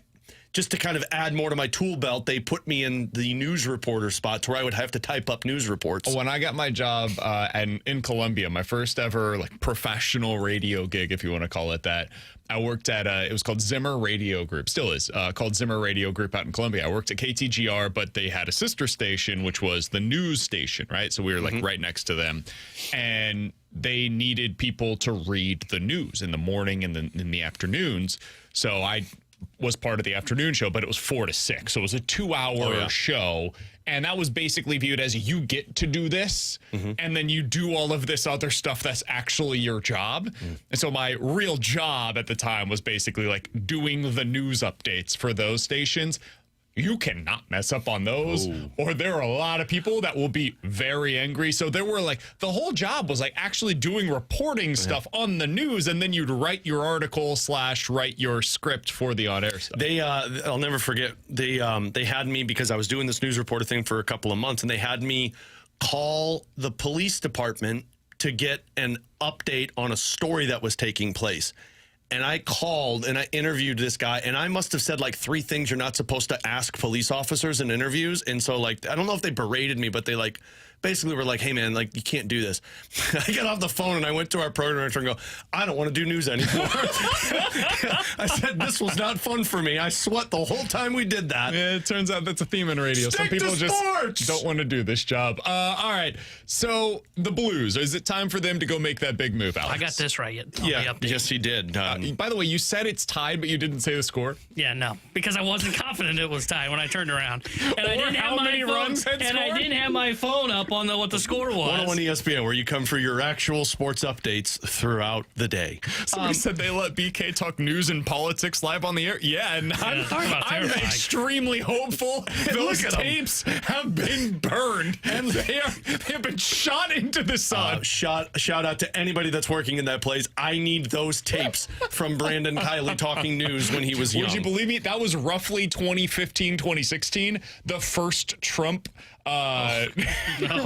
Okay, there were desperately. like 100 people that were part of the Republican I desperately debates. need this audio. We were talking about it, on the news station. Send it to Ferrario at 101sports.com, please, right now, so I can have this. So the Blues. The Blues. So T-Bone actually asked this question to JR yesterday, and it got me thinking, and I was talking to JR at the game last night, because T-Bone said, is it time for the Blues to be aggressive this offseason? I don't think it is, because I look at what the Minnesota Wild did when they went after Quinn Hughes this offseason, or this middle of the season. He became available, and Bill Guerin said it's time to push the chips in. I don't think the Minnesota Wild do that if Matt Boldy hadn't taken that next step. If they only had Kirill Kaprizov as this is a star, and other than that, we've got a lot of second and third line players. I don't think you're getting aggressive to go after Quinn Hughes. You're probably keeping those pieces like the Zeev Buium and the Marco Rossi to see if they turn into something. When you're ready to be aggressive now, and I don't know what becomes available this offseason, but I really wonder if you're the Blues and when you're ready to say, cool, now is time to get aggressive and go get that next star, is once Jimmy Snuggerud and or Dylan Holloway take that next step. If one of those guys next season becomes what we talked about earlier, a 35 to 37 goal scorer, if Robert Thomas can push 90-plus points, that's when I think the Blues will look at it and say, okay, now it's time to throw some of these prospects to go get that next big piece. A few texts from the 636. It's nice when you guys get off the rails. It's enjoyable. From the 573, you're derailing the segment, BK. From the 314, Alex was told to call the police, and instead, he called 911. No, I didn't. I called the police station.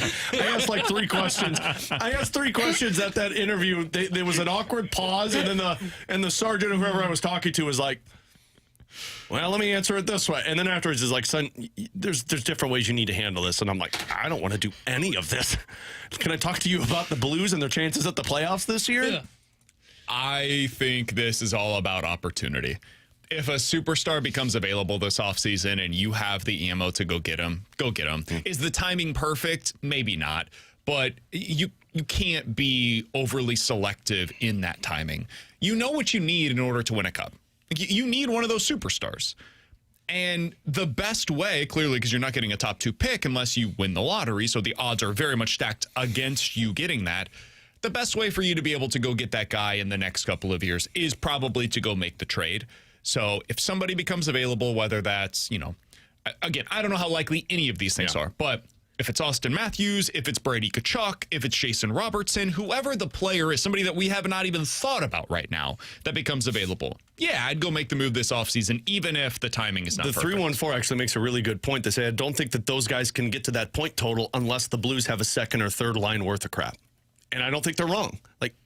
For Snuggerud and Holloway to take another step, you're going to have somebody that has depth of scoring. And you might need to push some chips in this offseason and say, let's go get a guy that can add a little dimension to our second line, which is why it's not about Tkachuk or Robertson. I think they got to go get a playmaking centerman for that second line so that it brings the best out of Jake Neighbors and Justin Carbonneau and Otto Stenberg. So that's where I think they're going to have to really address this offseason. Alongside Alex and T-Bone, I'm BK. It's BK and Ferrario here on 101 ESPN. Segment and about 2 minutes of Blues. And it was great. It was Cardinals are down 1-0 to the I thought they were tied going into the bottom of the second. I guess that run didn't count. I guess he caught it before he touched home. It's a great update. I can't wait for your next one. Also, it was going into the top of the second. Coming up next, Junk Drawer here on 101 ESPN.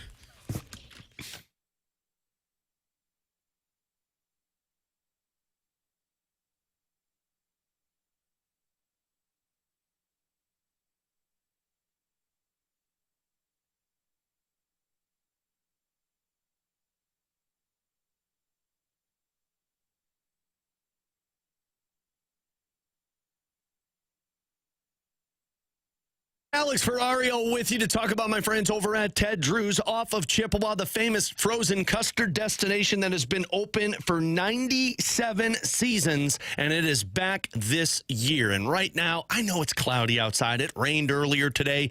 It's still a little muggy out there, and frankly, whether it's rain, shine, cloudy, not cloudy, it's a perfect time to go get Ted Drew's because you get that delicious frozen custard that people have been enjoying year after year and building those family and friend traditions that you get the opportunity to do so. 4 generations of family-run business built on quality service and a love for St. Louis, and you see it when you get out there in the parking lot and the lines waiting to get that frozen custard. While you're there, make sure you walk across the parking lot and check out the Ted Drew's gift shop and the Historical Museum. You'll see Ted Drew's memorabilia, St. Louis memorabilia, Route 66 memorabilia, tons of Ted Drew's apparel that you can buy, even Ted Drew's gift cards to get for the special someone. So head on out there, enjoy the time, get some frozen custard, buy it in bulk, bring it home.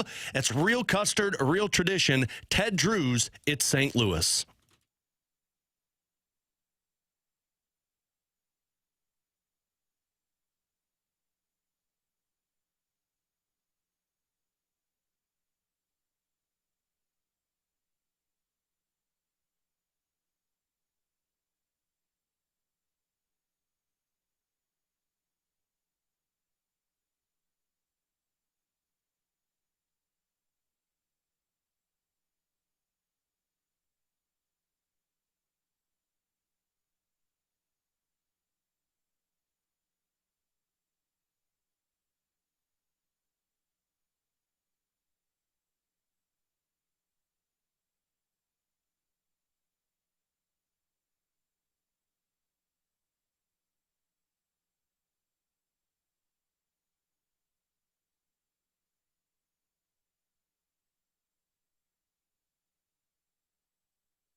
With Alex and T-Bone, I'm BK. Let's dive into the junk drawer. Alex, we're going to talk a little bit about this Diana Rossini conversation today for the junk drawer, okay? All right.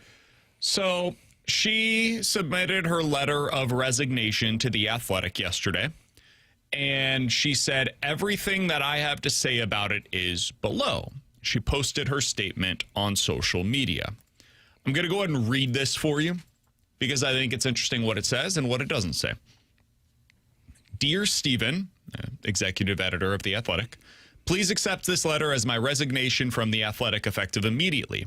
I've come to this decision with deep sadness, but with clarity about what is right for me, my family, and the work that I have spent my career building. You and I have already publicly addressed the recent attacks against me, and I have nothing to add publicly to what we have already said. I have covered the NFL with professionalism and dedication throughout my career, and I stand behind every story that I've ever published. When the page 6 item first appeared, The Athletic supported me unequivocally, expressed confidence in my work and pride in my journalism. For that, I am grateful.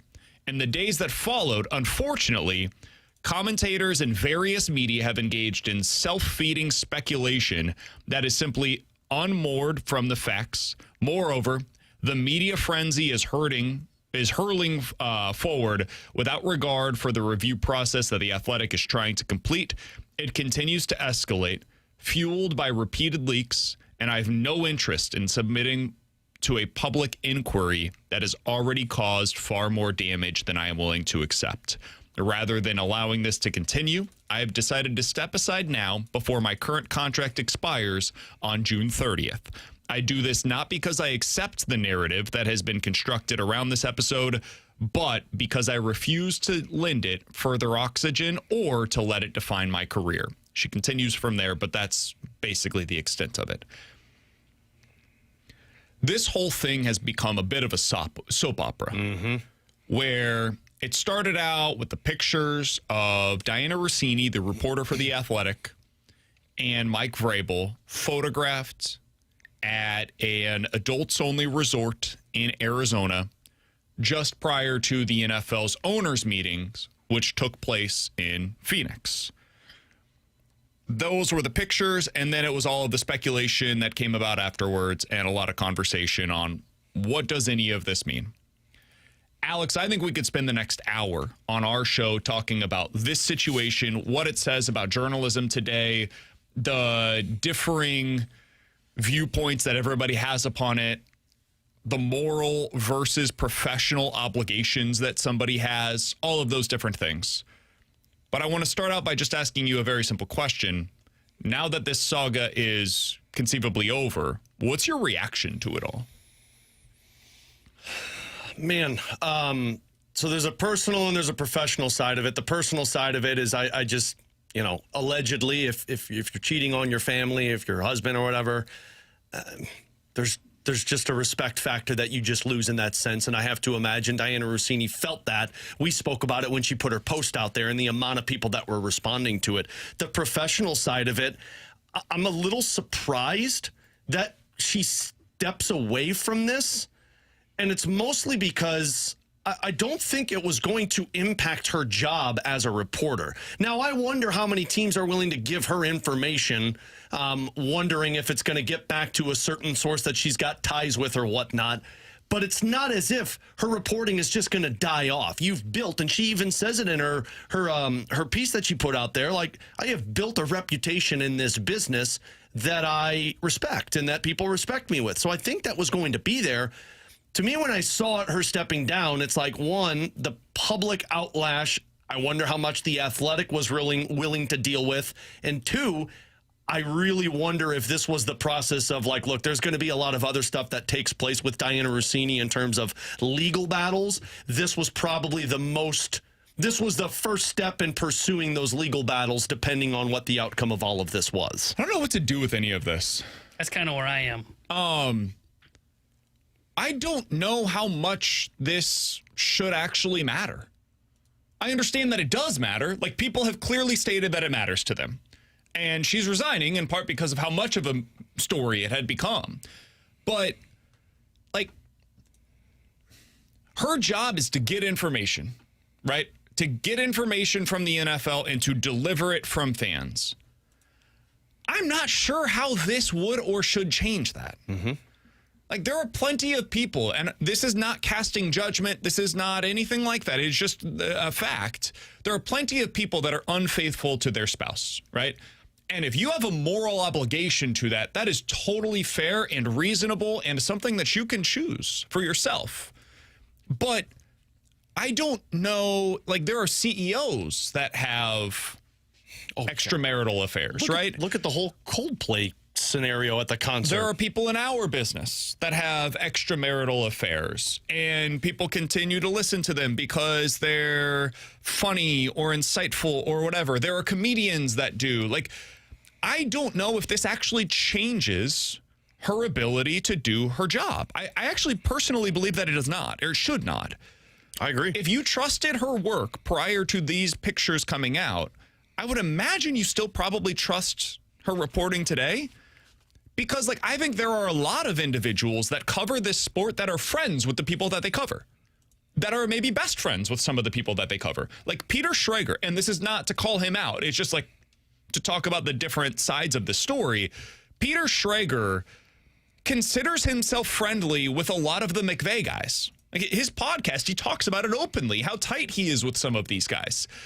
Jay Glazer literally trains with professional athletes. He does MMA with football players and with guys that are involved in the league, and those are many of his sources within the league. He gets information due to those relationships. It doesn't hinder his ability. In fact, it is a feature of his ability. So, for Diana Rossini, if we just take this to be what a lot of people have assumed that it was, which is a potential affair allegedly or speculatively, does that actually change or hinder her ability to do her job? I think probably not. And so, man, I'm a little uncomfortable by the way that all of this went down, to be totally candid with you guys. Yeah, I do think it's very unfair that she is dealing all of this heat and Mike Vrabel's not even spoken about. But why should he be? Well, I'm 100% with you, but I could ask the same question why she is. For sure. She's dealing with all of this, but yet Mike Vrabel's not being talked about at all through all of this, and he should be. Now, again, just I don't, to be honest with you, I don't think he should be. Is he a good football coach? Did what happened with this allegedly impact his ability to be a good football coach? No. Is he hired to be a good football coach or to be a moral? Yep.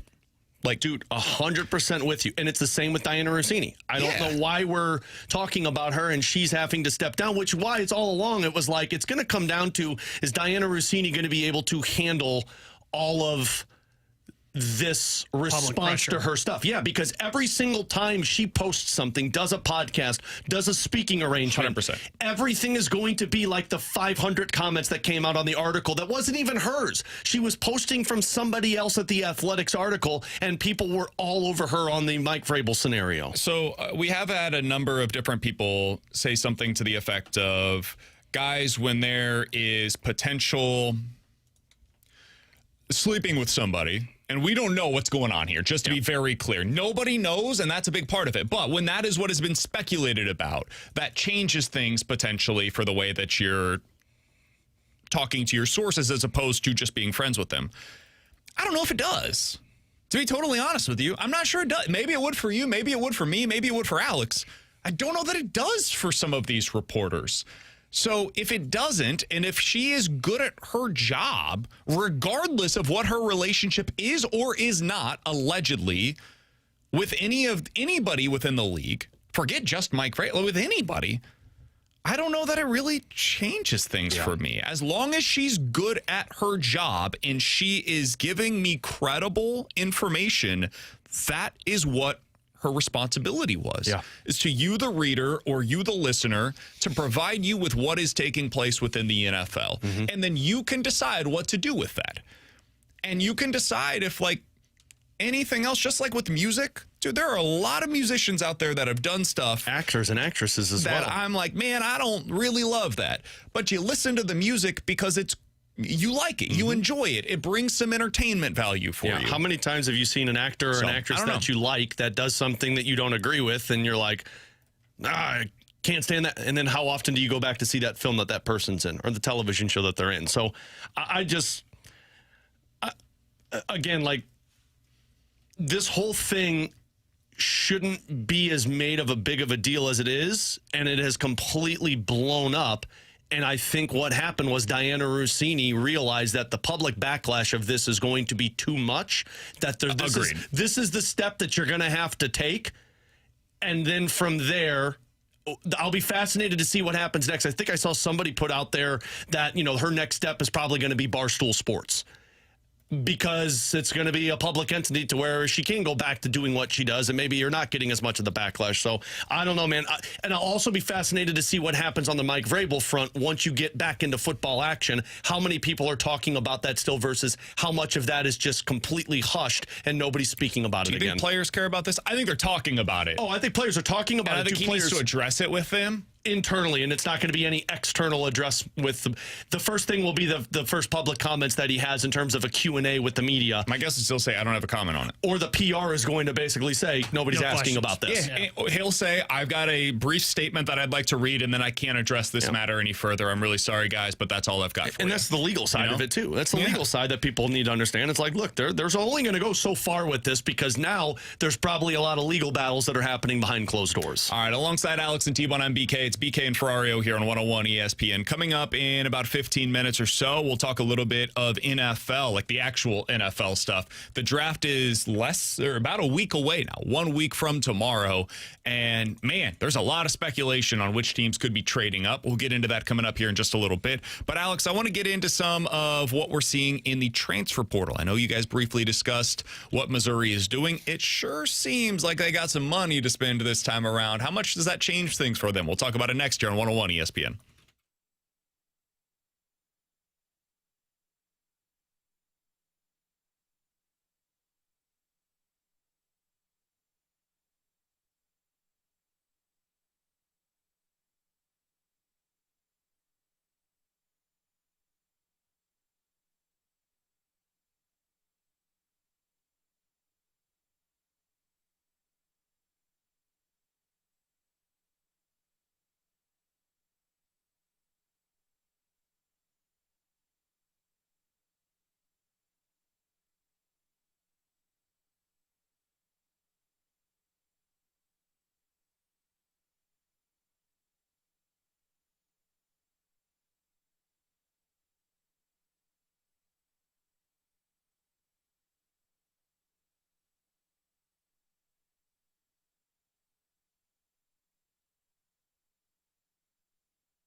Alongside Alex and T-Bone, I'm BK. Did you guys talk a little bit about Mizzou's portal? Hell yeah, man. A little volunteer action that they brought in. Ooh, baby.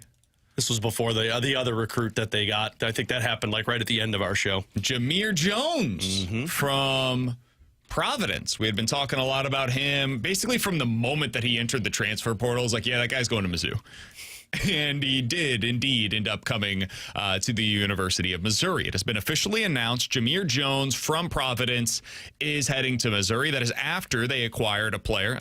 Is that the right way to frame it? It's professional sports. Whatever. They signed a player from Tennessee as well. Like a scholarship. Yeah, this is student athletes. You can't acquire student athletes. They're student first. Okay, sure. As we all know. The guy they got from Providence was like second in college basketball this past year in dunks, which I know is some like maybe you don't care about that as a statistic, but it speaks to his playing style. He is somebody that attacks the rim. He is a true slasher, kind of like Mark Mitchell, where Mitchell wasn't a big jump shooter basically until this season, but he was somebody that constantly was getting to the rim. That's what the role will be for this guy. He's a wing that can get to the rim. Trent Pierce is going to be more of your floor spacer. He's going to be more of a shooter. He's got size, but he's more of a spacer. And then this guy comes in, plays the wing. He's a slasher. They have also added a post presence from Tennessee. And now it sounds as though they are one of the two leading candidates to sign the player from Kansas that we had previously talked a little bit about. Another forward, 6'11", 240-pound freshman Bryson Tiller. It is apparently Mizzou and Miami that are in the running for him right now. Now, he is a raw product. He's got a lot of development still to be done, but a former top prospect. Like, this is a big-time player that they're trying to get in on here from KU. Alex, regardless of how you feel about any of these individual players that they're in on, the fact that they are among the leaders or have already signed a couple of them speaks to a very different process taking place within the transfer portal for them this offseason. They very clearly have money to spend. They've got the ability to go out there and not just recruit some guys. These are big-time contributors that can come in and start right away. I'm still a little concerned that we haven't seen a whole lot on point guards. That is something that I think they're going to need. They're getting there. They're tied to a kid from Kentucky right now. There's a couple others that are out there, like the number one player in the 26 class apparently hasn't signed yet. Maybe they could get in on him. So there's alternatives. But how are you guys feeling today about the Mizzou class that has started to coalesce? I mean, I said this after they got the recruit from, or not the recruit, but the transfer portal, the kid from Tennessee, that it's like, at least they're going after the big fish, because we've talked about this before, to where typically it's just you're going to go get a couple of accent pieces and act as if everything will be fine. I mean, these are pretty significant guys that you're targeting at the transfer portal, and you're bringing them in. You've added the presence underneath the net. You've added a couple of guys that can add some depth to your wings. I mean, I told you, and we talked about this at the end of the season, to where it's like you're going to have to go out there and find 3 guys that would be for sure in your starting 5. And at least from here in Bradford, and T-Bone talked about it yesterday, and you in the office, you may have gotten 1, maybe 2 of these guys so far. And if you get the kid from Kansas, maybe that's the 3rd. I still think there's areas to address for Mizzou and Dennis Gates, but this is much different than years past, where it's been like, man, they're getting guys, but I don't know if it's anything that's moving the needle on what Mizzou could be. Yeah, I like that they're trying to play at the top of the market, and they've got the money to do it in a year in which it makes sense to do it, right? You've got a top-level recruiting class coming in from the high school level of some one-and-dones potentially, so maximize that roster, right? You can no longer just say, hey, we're going to go out, we're going to get 3 difference makers at the high school level, and we're going to go and try and make a run in the NCAA tournament. It doesn't happen anymore. You have to be about 8 guys deep, and you've got to have size as well, and they're clearly targeting that and trying to get deep this offseason. I like the fact of what Dennis Gates is doing. I don't know if this is he's learned his lessons from years past, or this is hey, it was always going to kind of crescendo to this if we had this good of a high school recruiting class. But this is what they should be doing. This is how you kind of try and start a winning culture for this basketball program. You end up with one elite recruiting class. You then start to push more money into the transfer portal and bring in guys to help you to try and go on a deep tournament run. And once you do that once, you can then continue to kind of recycle that because you can show a formula that works, right? That's what's worked for Brad Underwood now in Illinois is he's got proof of concept. So he can go to recruits and say, hey, you want to come be what Keaton Wagler was or what Yakachonis was for us from the transfer portal? We can get you NBA ready here in about a year or two. Okay, you convinced me. Oh, by the way, we've got the money to spend. And the more we win, the more people are willing to donate towards our program and the more NIL we have to throw around. This is the right approach from Dennis Gates this offseason that he can hopefully make this year one of what is going to be his next build. And it also allows Missouri to evaluate what they have in Dennis Gates. Yeah. Hey, man, we gave you the resources. We let you go out there and you identified the talent that you needed in order to turn this thing around and not just to get to the tournament, but to go on a run once you get there. Because so far, they have basically been seeded in that 6 to 11 range, where the expectation is at best you win a game. They've played to their seeding so far in the NCAA tournament. It's time to become a protected seed. Like, get into the NCAA tournament as a top 4 seed, and then let's see what you can do once you get there. And have the ability to go up against teams that you're favored by, 10 points in the first round. And then you're a 6-point favorite in the second round, and you get to that second weekend. What does that look like for Dennis Gates when you have the talent that can get you over the hump? And you're playing an 8-man rotation from the word go once you start the regular season, instead of trying to figure out, all right, we've got 12 guys. 11 of them are kind of the same. We'll figure out which 8 we want to play by January. No, go into the season knowing who your guys are. And let's see what that looks like for you as you're coming into a real must-win season in year 5 at Mizzou. I'm glad they're giving him the resources to be able to do that. I also saw an interview earlier today from Josh Schertz, the SLU head coach. He said that Josh Schertz, don't worry about the audio, T-Bone. He said that SLU was like 4th or 5th in the A10 in NIL funding previously. That's interesting. I think right now they're probably number 1 in the A10 heading into the upcoming year. I'll be curious to see what he's going to be able to get out of the portal, if that is indeed the case, and how much he's going to be able to improve the talent on the roster, if that's the case. It would also speak to why they were able to retain all of their players, basically, going into next year. The other thing he said is like, hey, I could stay at SLU for the next 20 years. That is something that at least is possible for him. He's saying all the right things right now, man. He's so good at the PR game, and I'm really interested to see what year 3 looks like for him at SLU. And for the first time, for him to come into a season with expectations without Robbie Avila. I want to see what the team looks like without that guy on the roster. Yeah, and what does it look like in terms of your transfer portal success? Can you go close to 100% like you did last year? Can you figure out the identity? I mean, you're right. He crushes it with the PR game, and that's what you need to do if you're Josh Schertz in this position. I just, when I hear him say, I could be here for 20 years, absolutely you could. You could be gone next year. So I don't want to get too excited about it and be like, yeah, Josh Schertz, SLU forever. I think he is doing the right move here. Right now, it's going to come down to, man, if you go out there and you kill it in the transfer portal again, if you would develop another identity and continue to find ways to win, boy, there are going to be more teams that are banging down that door to try and get Josh Schertz on their team. Alongside Alex and T-Bone, I'm BK. Coming up next, time for some NFL quick hitters here on 101 ESPN.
Alongside Alex and T-Bone on BK, time for some NFL quick hitters. A little more than a week away from the NFL draft. First round will be taking place next Thursday night. And Alex, I believe today is the final day that players can go on visits to respective teams.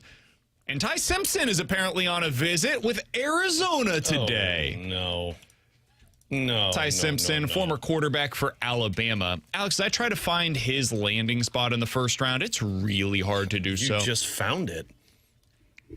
Is that the only one? I think so. Which, God, if that guy's going third overall. Because I'll read you like the back half of the first round. I'll just say the team name. You tell me if you think it makes any sense whatsoever. Okay. Yes or no, okay? For Ty Simpson, quarterback from Alabama. Detroit? No. Minnesota? No. They got Kyler. Yeah. Carolina? No. Dallas? No. Pittsburgh? No. Yeah. Maybe? You can convince me on Pittsburgh. I mean, they've got the corpse of Aaron Rodgers. The Chargers? If I'm Steelers, by the way, I'm going to try and be as bad as possible so that I get a better pick, so I can get a better quarterback. Fair. Chargers? No. Philly? No. I'm going to put them with a little question maybe. Right. I'm not sure. I mean, they drafted Jalen Hurts when they had Carson Wentz. Yeah. That's a complete different style, though. Jalen Hurts was a very different style than but I think Carson Wentz at the time. I mean, at least the identity of that team seems to have a mobile quarterback, right? Can Ty go under center, say hike, turn around, and hand the ball off? Because if he can do that, that's what Jalen Hurts is best at. Just like J.J. McCarthy was able to accomplish with Minnesota, right? I'm not telling you he's going to be good. I'm simply asking, do I think that the team could take a quarterback? I think Philly might be. I don't think they would do that in the first round. Probably not. I think it's a second round, maybe. But I'll also say this: I don't know if they could do. Oh, yeah, they would draft any quarterback. I hope they'd be smarter than that, though. Three Pro Bowlers last year, quarterback. No. Buffalo. No. San Fran. No. Houston. No. I don't think so. I'm with you. Kansas City. No. Yes. Yeah. Miami. That one I can see happen. They just paid somebody. They just paid their guy. Yeah, and they want him out as much as possible. Oh, I forgot. So you're right. You're not wrong. But they'll bring in this guy to sit behind that guy for a couple of years. Their GM just said today we're not trading Achane, so I don't know that we can assume they're a well-run organization. Okay. They could spring Falcons. You're going to say Cleveland, sure. I'm going to say Miami. That's fair. I'll throw them in. That's 4. New England, no. Seattle, no. So we've got 4 landing spots. We didn't mention Arizona, who's at the top of the second round. I think he's going to Arizona. You don't think they're taking him third overall, right? No, I think they trade back into the first round. I think they trade up somewhere in that 28 to 32 range and go ahead and get him. So that way they've got the 5th year. And if you know what, honestly, that makes sense. As bad as it's an organization and has been for a long time, probably the only move you could pull off if you're Arizona. Go get a guy that hopefully can give you upside. And if I'm trading into the back half of the first round and still drafting third overall, who cares, man? If he's a flame out, then you go back and you get another guy another year. If he's bad, then next year, guess what? You're picking at the top of the draft, and you probably do it over again, just the way that you did the last time that you took a quarterback in the first round or 2 times ago, I guess, where you had Josh Rosen, and then the very next season he was terrible. So you decided to go with the number 1 overall pick and ended up with Kyler Murray. Was he their first round pick? I thought Miami took him first. Who? Rosen. Nope. He was, he was Arizona. He was picked in the top 10. And then the very next season, they decided to take Kyler Murray at number 1 overall because he was – I remember Cliff Kingsbury said, yeah, Josh Rosen is our guy. And then a month later, they took Kyler Murray. I agree with you. I think you could see Arizona trading up in that first round. I was thinking you may not even need to, but if you want that 5th year option, it makes sense. And they're set up now to where they don't even need to technically play him right away if they don't think he's ready, because I think they've got Minshew and maybe Brissett. I think they've got 2 veterans in that quarterback room. All right. Other news today in the NFL, we had talked previously about Dexter Lawrence, the defensive tackle from the New York Giants, how he had requested a trade. They had since continued contract extension negotiations. Well, today it was reported they could be as much as like $10 million apart per year on their negotiations. So they have reached an impasse. And it sounds as though the Giants are once again engaging with other teams on a potential trade of Dexter Lawrence that will continue to take place over the course of the next week. Do you guys think he's traded before the NFL draft this time next week? Yeah, I think they're going to probably try and actively as much as possible with it. It seems like it was headed for some type of change, and if you're them, get it done at the draft to see if you can get a few assets in the upcoming draft to try and stack your team. Yeah, I think you see him get dealt before the draft next week. It'll probably be like day before, maybe even day of the draft. But I think you're going to see them move on from him. I mean, you have to capitalize on this asset that you have right now. You're not really in your winning window yet, so get some more assets to use. There's going to be teams that would be willing to give you that first-round pick and will be willing to give him a contract extension. So I think you have to move on if you're the Giants. I wonder if the Cowboys would be willing to do this. Might as well. There's a lot of talk of them, and we'll get into this here in just a minute, but there's a lot of talk of them moving up with both of their first-round picks. What if instead of doing that, they just say, well, we're moving up for a blue-chip defensive talent. What if we just go trade the, 20th overall selection for a blue-chip defensive talent, and then we use our number 12 overall pick to get another potential blue chip defensive talent? Hear me out here. You just should have kept the original blue chip defensive talent that you had all along. But in this scenario, you would have Quinnen Williams next to Dexter Lawrence. Next to another one with your 12th overall pick. Yeah. And by the way, with George Pickens, who you went out and acquired. And if that's Dallas, that's how you reset your team. You make your defense as elite as possible with these moves. Your offense, you're bringing it back, which was actually the bright spot of that team last year. Yeah, I mean, it's a smart play to go if you're Dallas. And honestly, you might need to capitalize now because that division might be starting to switch over in the next couple of seasons. The reason this won't happen is because they're in the same division and they're rivals, and so they probably won't trade him. I'm with you. A great first-round pick if I'm the Giants, and I'm going to be bad. Let's just load up. Another team that I'd keep an eye on is the Rams. Just feels like maybe they say, you know what, we're not even going to extend him. We'll just do it for a year. We'll see how it goes, and we'll trade like our second-round pick plus next year's third or something like that, and go ahead and get this guy. That could be a team that makes some sense here. It's a little easier to sell them on the, hey, come play without the contract extension when it is, hey, come play without the contract extension, but by the way, you might go win a Super Bowl, and then you can go get paid. 100%.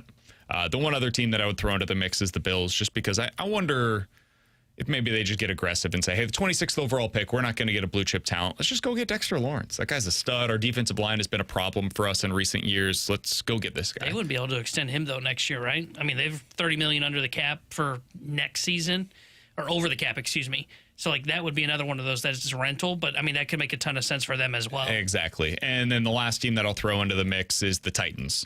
They have Dable as their offensive coordinator. Saleh loves adding more defensive linemen to the mix, and they've got like an early second-round pick to be able to trade. I wonder if they also have $60 million in cap space, so they could like just throw all of the money at him right now. That's another team that maybe if you're just looking for most realistic, Titans would be a team that I would throw into that mix. Makes sense, especially with Robert Saleh. You load up with that type of talent as much as possible. The rookie quarterback contract, you got to capitalize on that, right? We talk about it all the time. When you have that on your books, you got to be aggressive. It's why you've heard the reports of the Patriots going after like a A.J. Brown, for example, right? They've got to capitalize on it while you've got that rookie quarterback contract on the books. All right, last thing here before we get into something different.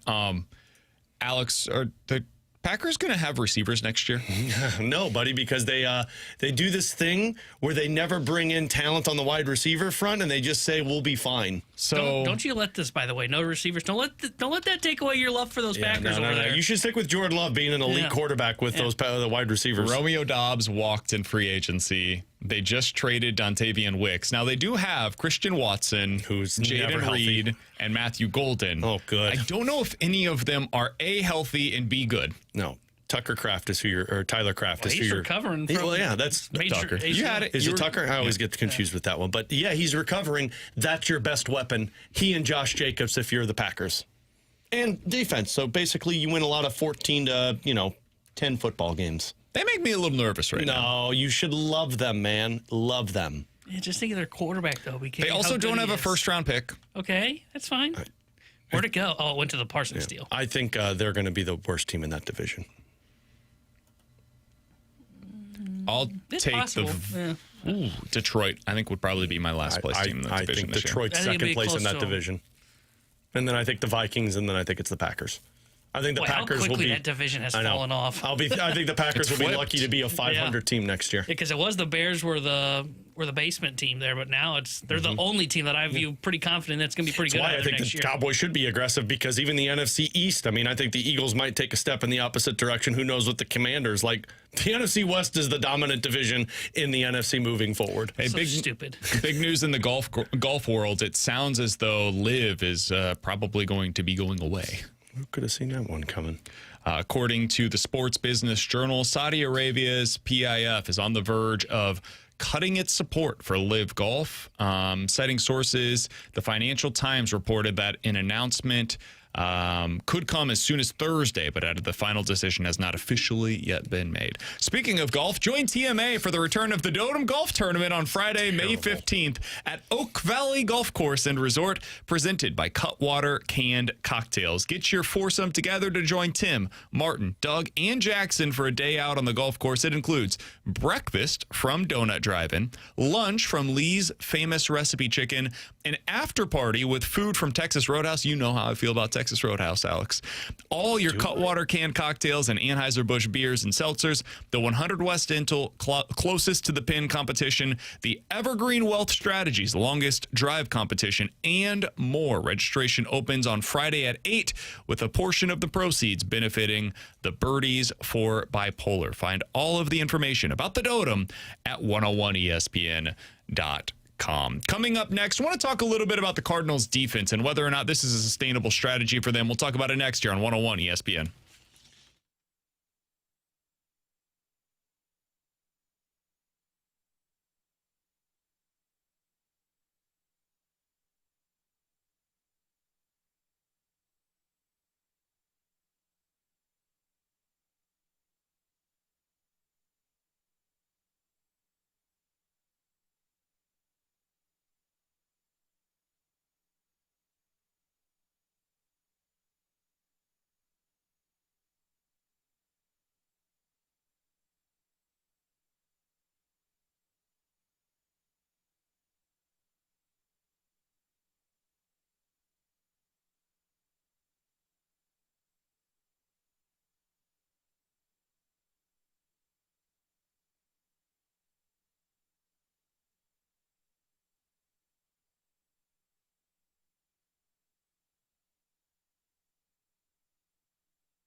Tanner Hendrickson here with a Sports Center update brought to you by Universal Windows Direct. The Blues took down the Pittsburgh Penguins last night 7-5. They are off today. They will be back in action tomorrow night when they wrap up the regular season as they visit the Utah Mammoth. We'll have pregame coverage starting at 5:30 with Alex Ferrario. Puck drop at 6:30 with Chris Kerber and Joey Vitale. And the Cardinals currently in action in their rubber match against the Cleveland Guardians. They are tied 1-1 in the bottom of the fourth. This Sports Center update was brought to you by Universal Windows Direct. You'll be saying, I love my windows.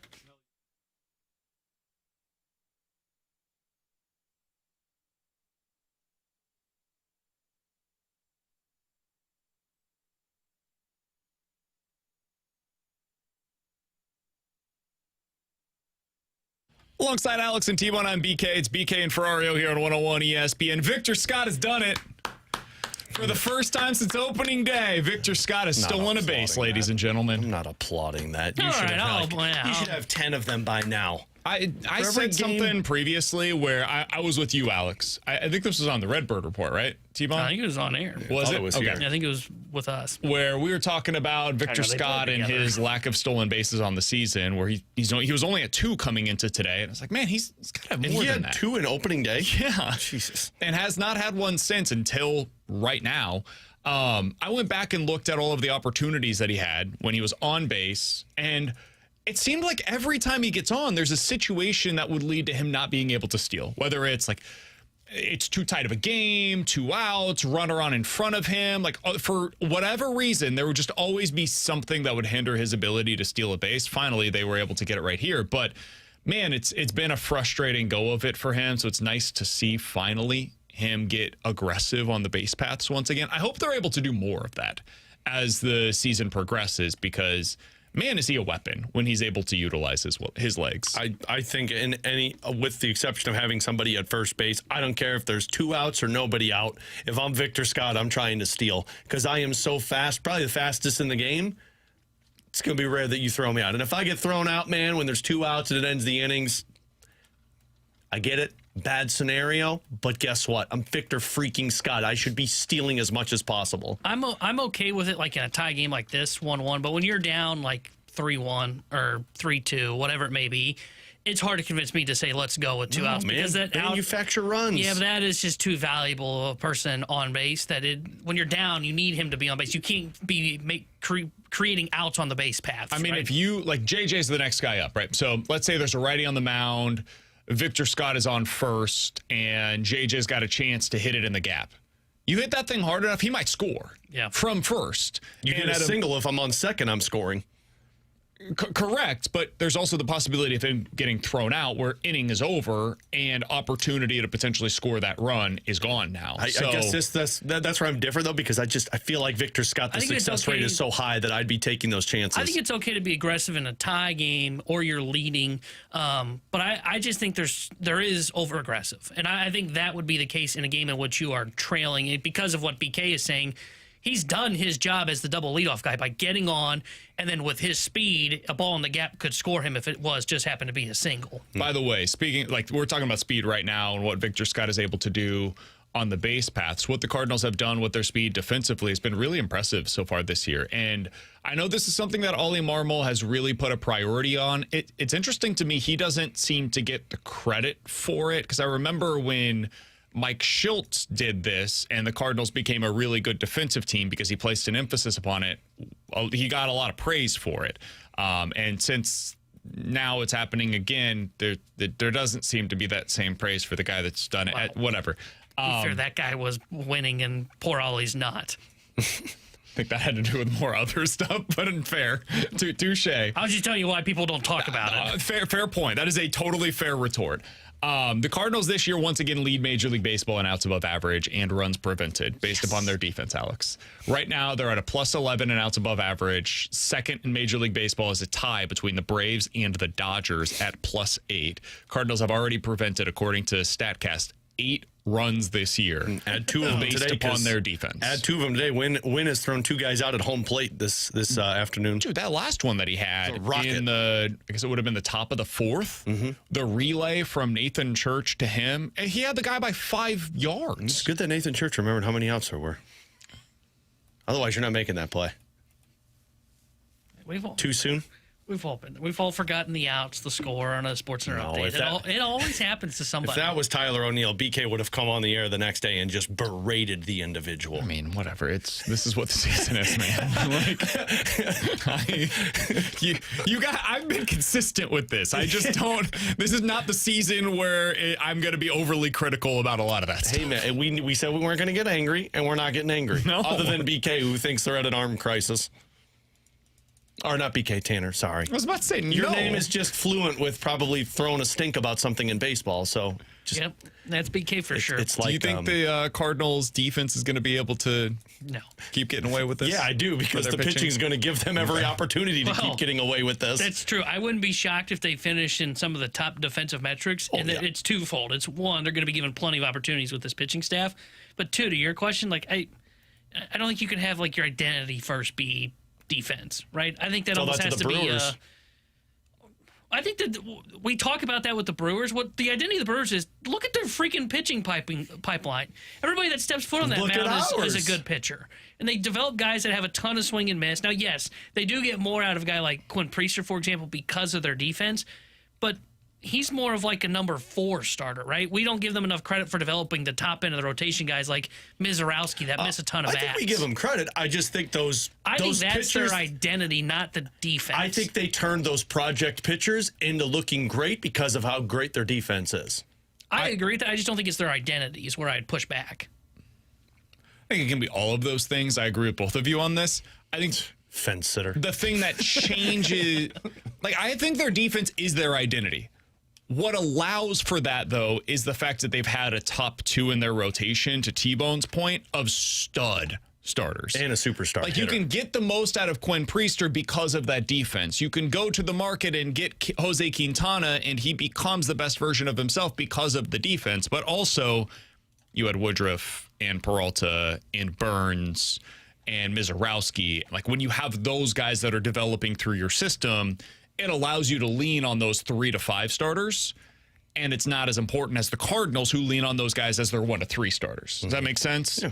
So that I think that formula can work for the Cardinals, but it requires Burns and Peralta and Woodruff, and the Cardinals don't have that part of it just yet, and hopefully that's something that they're able to develop over time. Cardinals trying to get this game in before it gets rained out, because man, is it pouring on these poor guys. Cats and dogs out there, T-Bone. It's a 1-1 tie, T-Bone, in the top of the 5th inning, 1 out for the Cardinals. Just like he said in the first. Hopefully they can get to the bottom of the 5th. If they scratch across a run, they can call this game done. Alongside T-Bone and Alex, I'm BK. The Rewind is next.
Hey, it's BK. It is time for you to unlock your inner champion. The place to do so is with my friends over at Victory Men's Health. Actually, just got my shipment yesterday in the mail from Victory Men's Health. Comes in each and every month. It's in a box right outside of my door. Comes to me, and it's personalized to be able to unlock my inner champion. They can do the same thing for you. For me, that meant getting the right supplements. I supplement what I've got in my body to make sure that I've got everything that I need. And for you, maybe that's what it is. Or maybe it's low testosterone symptoms that you've been feeling. You want to go get those levels checked. They can optimize your testosterone for you. They can also help you with some of those weight loss goals that you're trying to meet. Maybe it's sexual health, could be red light therapy programs, or maybe you want to learn a little bit more about their recovery lab. You can learn all about that on their website and book your first appointment today online at victorymenshealth.com. Check them out today and unlock their inner champion. It's all available for you at their 4 great locations across the St. Louis area and online today at victorymenshealth.com. That's victorymenshealth.com.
Alongside Alex and T-Bone, I'm BK. If you guys missed anything from today's show, be sure to check it out on the podcast page, 101ESPN.com, and the free 101 ESPN app is where you go to find it. It's all sponsored by Schaefer Door Company. 101 ESPN app, free to download, super easy to use, and it is sponsored by Dobbs Tire and Auto Centers. If you have not done so already, please be sure to subscribe to the BK and Ferrario podcast feed. When you do so, you will get the latest edition of the Last Minute Blues podcast sent straight to that feed. You will also get the latest edition of the Redbird Report, and each and every day, our show, by hour, any of our interviews, they will all be uploaded directly to your phone, so you'll have them the moment that they are put onto the podcast feed. So that's the easiest way for you to be able to get any of those podcasts, and sometimes you'll get some digital availability of podcast interviews that Alex does for the pregame show. He had an interview last night with a prospect writer for the NHL, and you'll be able to find that podcast now in your BK and Ferrario feed. So all of that available for you today. To finish out the show, let's hit the rewind. Alex, the Cardinals have the buildings of a pretty darn good lineup right now. Now, it's not ready, right? Like there's not 6 good hitters in this lineup. But yesterday, J.J. Weatherholt had 2 home runs. Today, he's taken some really great at-bats, regardless of results. You add that to what we've seen so far this season from Jordan Walker and what we already know they have in Alec Burleson and Ivan Herrera. That's 4 good hitters, man. If you are able to lock those guys in for the next 3+ years, you've got the starting point of a pretty darn good lineup. Yeah, with Josh Baez and Ronel Rodriguez in the minor league system. Like, this is starting to come together as a lineup that the Cardinals were picturing when they went into this build or rebuild that they're calling it. I still think you're going to be missing that big-time bat, that number 1 guy, that Bryce Harper, Fernando Tatis Jr. type of player in the middle of your order. But to be able to get all of this in 1 year, in the first year of this rebuild that you're going into, that is going to be considered a huge success no matter where this Cardinals team falls. And remember, they've got a ton of draft picks in the top 75 picks in this upcoming draft. If this is a rough season in terms of schedule-wise, you're probably going to have another decent first-round pick next year. this is what you wanted to find out when you went into this rebuild of what these bats were, and I think you're starting to get some real response on them. Alex, earlier today you said you think you heard something yesterday from Jim Montgomery that led you to believe Robert Thomas is going to be the next captain of the Blues. What was it, and why do you believe that? They played awful in the first period last night against the Penguins B squad. Jim Montgomery told the media afterwards that I went to Robert Thomas as we walked off the ice, and I said, I'm not going in the locker room. This is you're going in that room. You guys handle it, know how to need to play. He went to Robert Thomas for that response of go take over that locker room, and they came out, and the Thomas line is the one that got the scoring started on their comeback. So I felt like last night was one of those moments where Jim Montgomery was basically challenging Robert Thomas to, hey man, you want to be the captain of this team, here's your opportunity to do so, go address your team in the locker room. And he did, and that leadership core did, and they came back and beat the Penguins. Cardinals in action right now, 1-1 tie in the bottom of the 5th inning, 2 outs for the Cards. I'm sure the Fast Lane will have all of your updates on that throughout the afternoon. Tonight, you've got the play-in games. In the East, it's the Magic versus the Sixers. In the West, it is the Warriors versus the Clippers. You'll be able to hear that Warriors versus Clippers game right here on 101 ESPN. Clippers, a 5.5-point favorite in that one against loves the play-in Golden games. State. You guys have any pick again? I could care less. Talk to me when we get to the NBA Don't Finals. talk to me until when we really start the playoffs. Yeah, I've got NBA the Finals. Magic and the Clippers. You missed some good hoops last night if you didn't watch either of those two games. You watched that ugly, bad Eastern Conference playing game. Bad Eastern Those Conference teams game. That was stink. great. It's a great game. It went to overtime, and it was fantastic. In the playoffs. I was watching the Blues versus the Wilkes-Barre Scranton Yeah, Penguins. me too. That was more entertaining than that damn The playing Blues game. got that 7-goal victory. He's Alex, that's T-Bone, and I'm BK. Good to be back with you guys. If you want information on the Dotem, check it out at 101ESPN.com. We will talk to you tomorrow at 11 a.m. The Fast Lane's next here on 101 ESPN.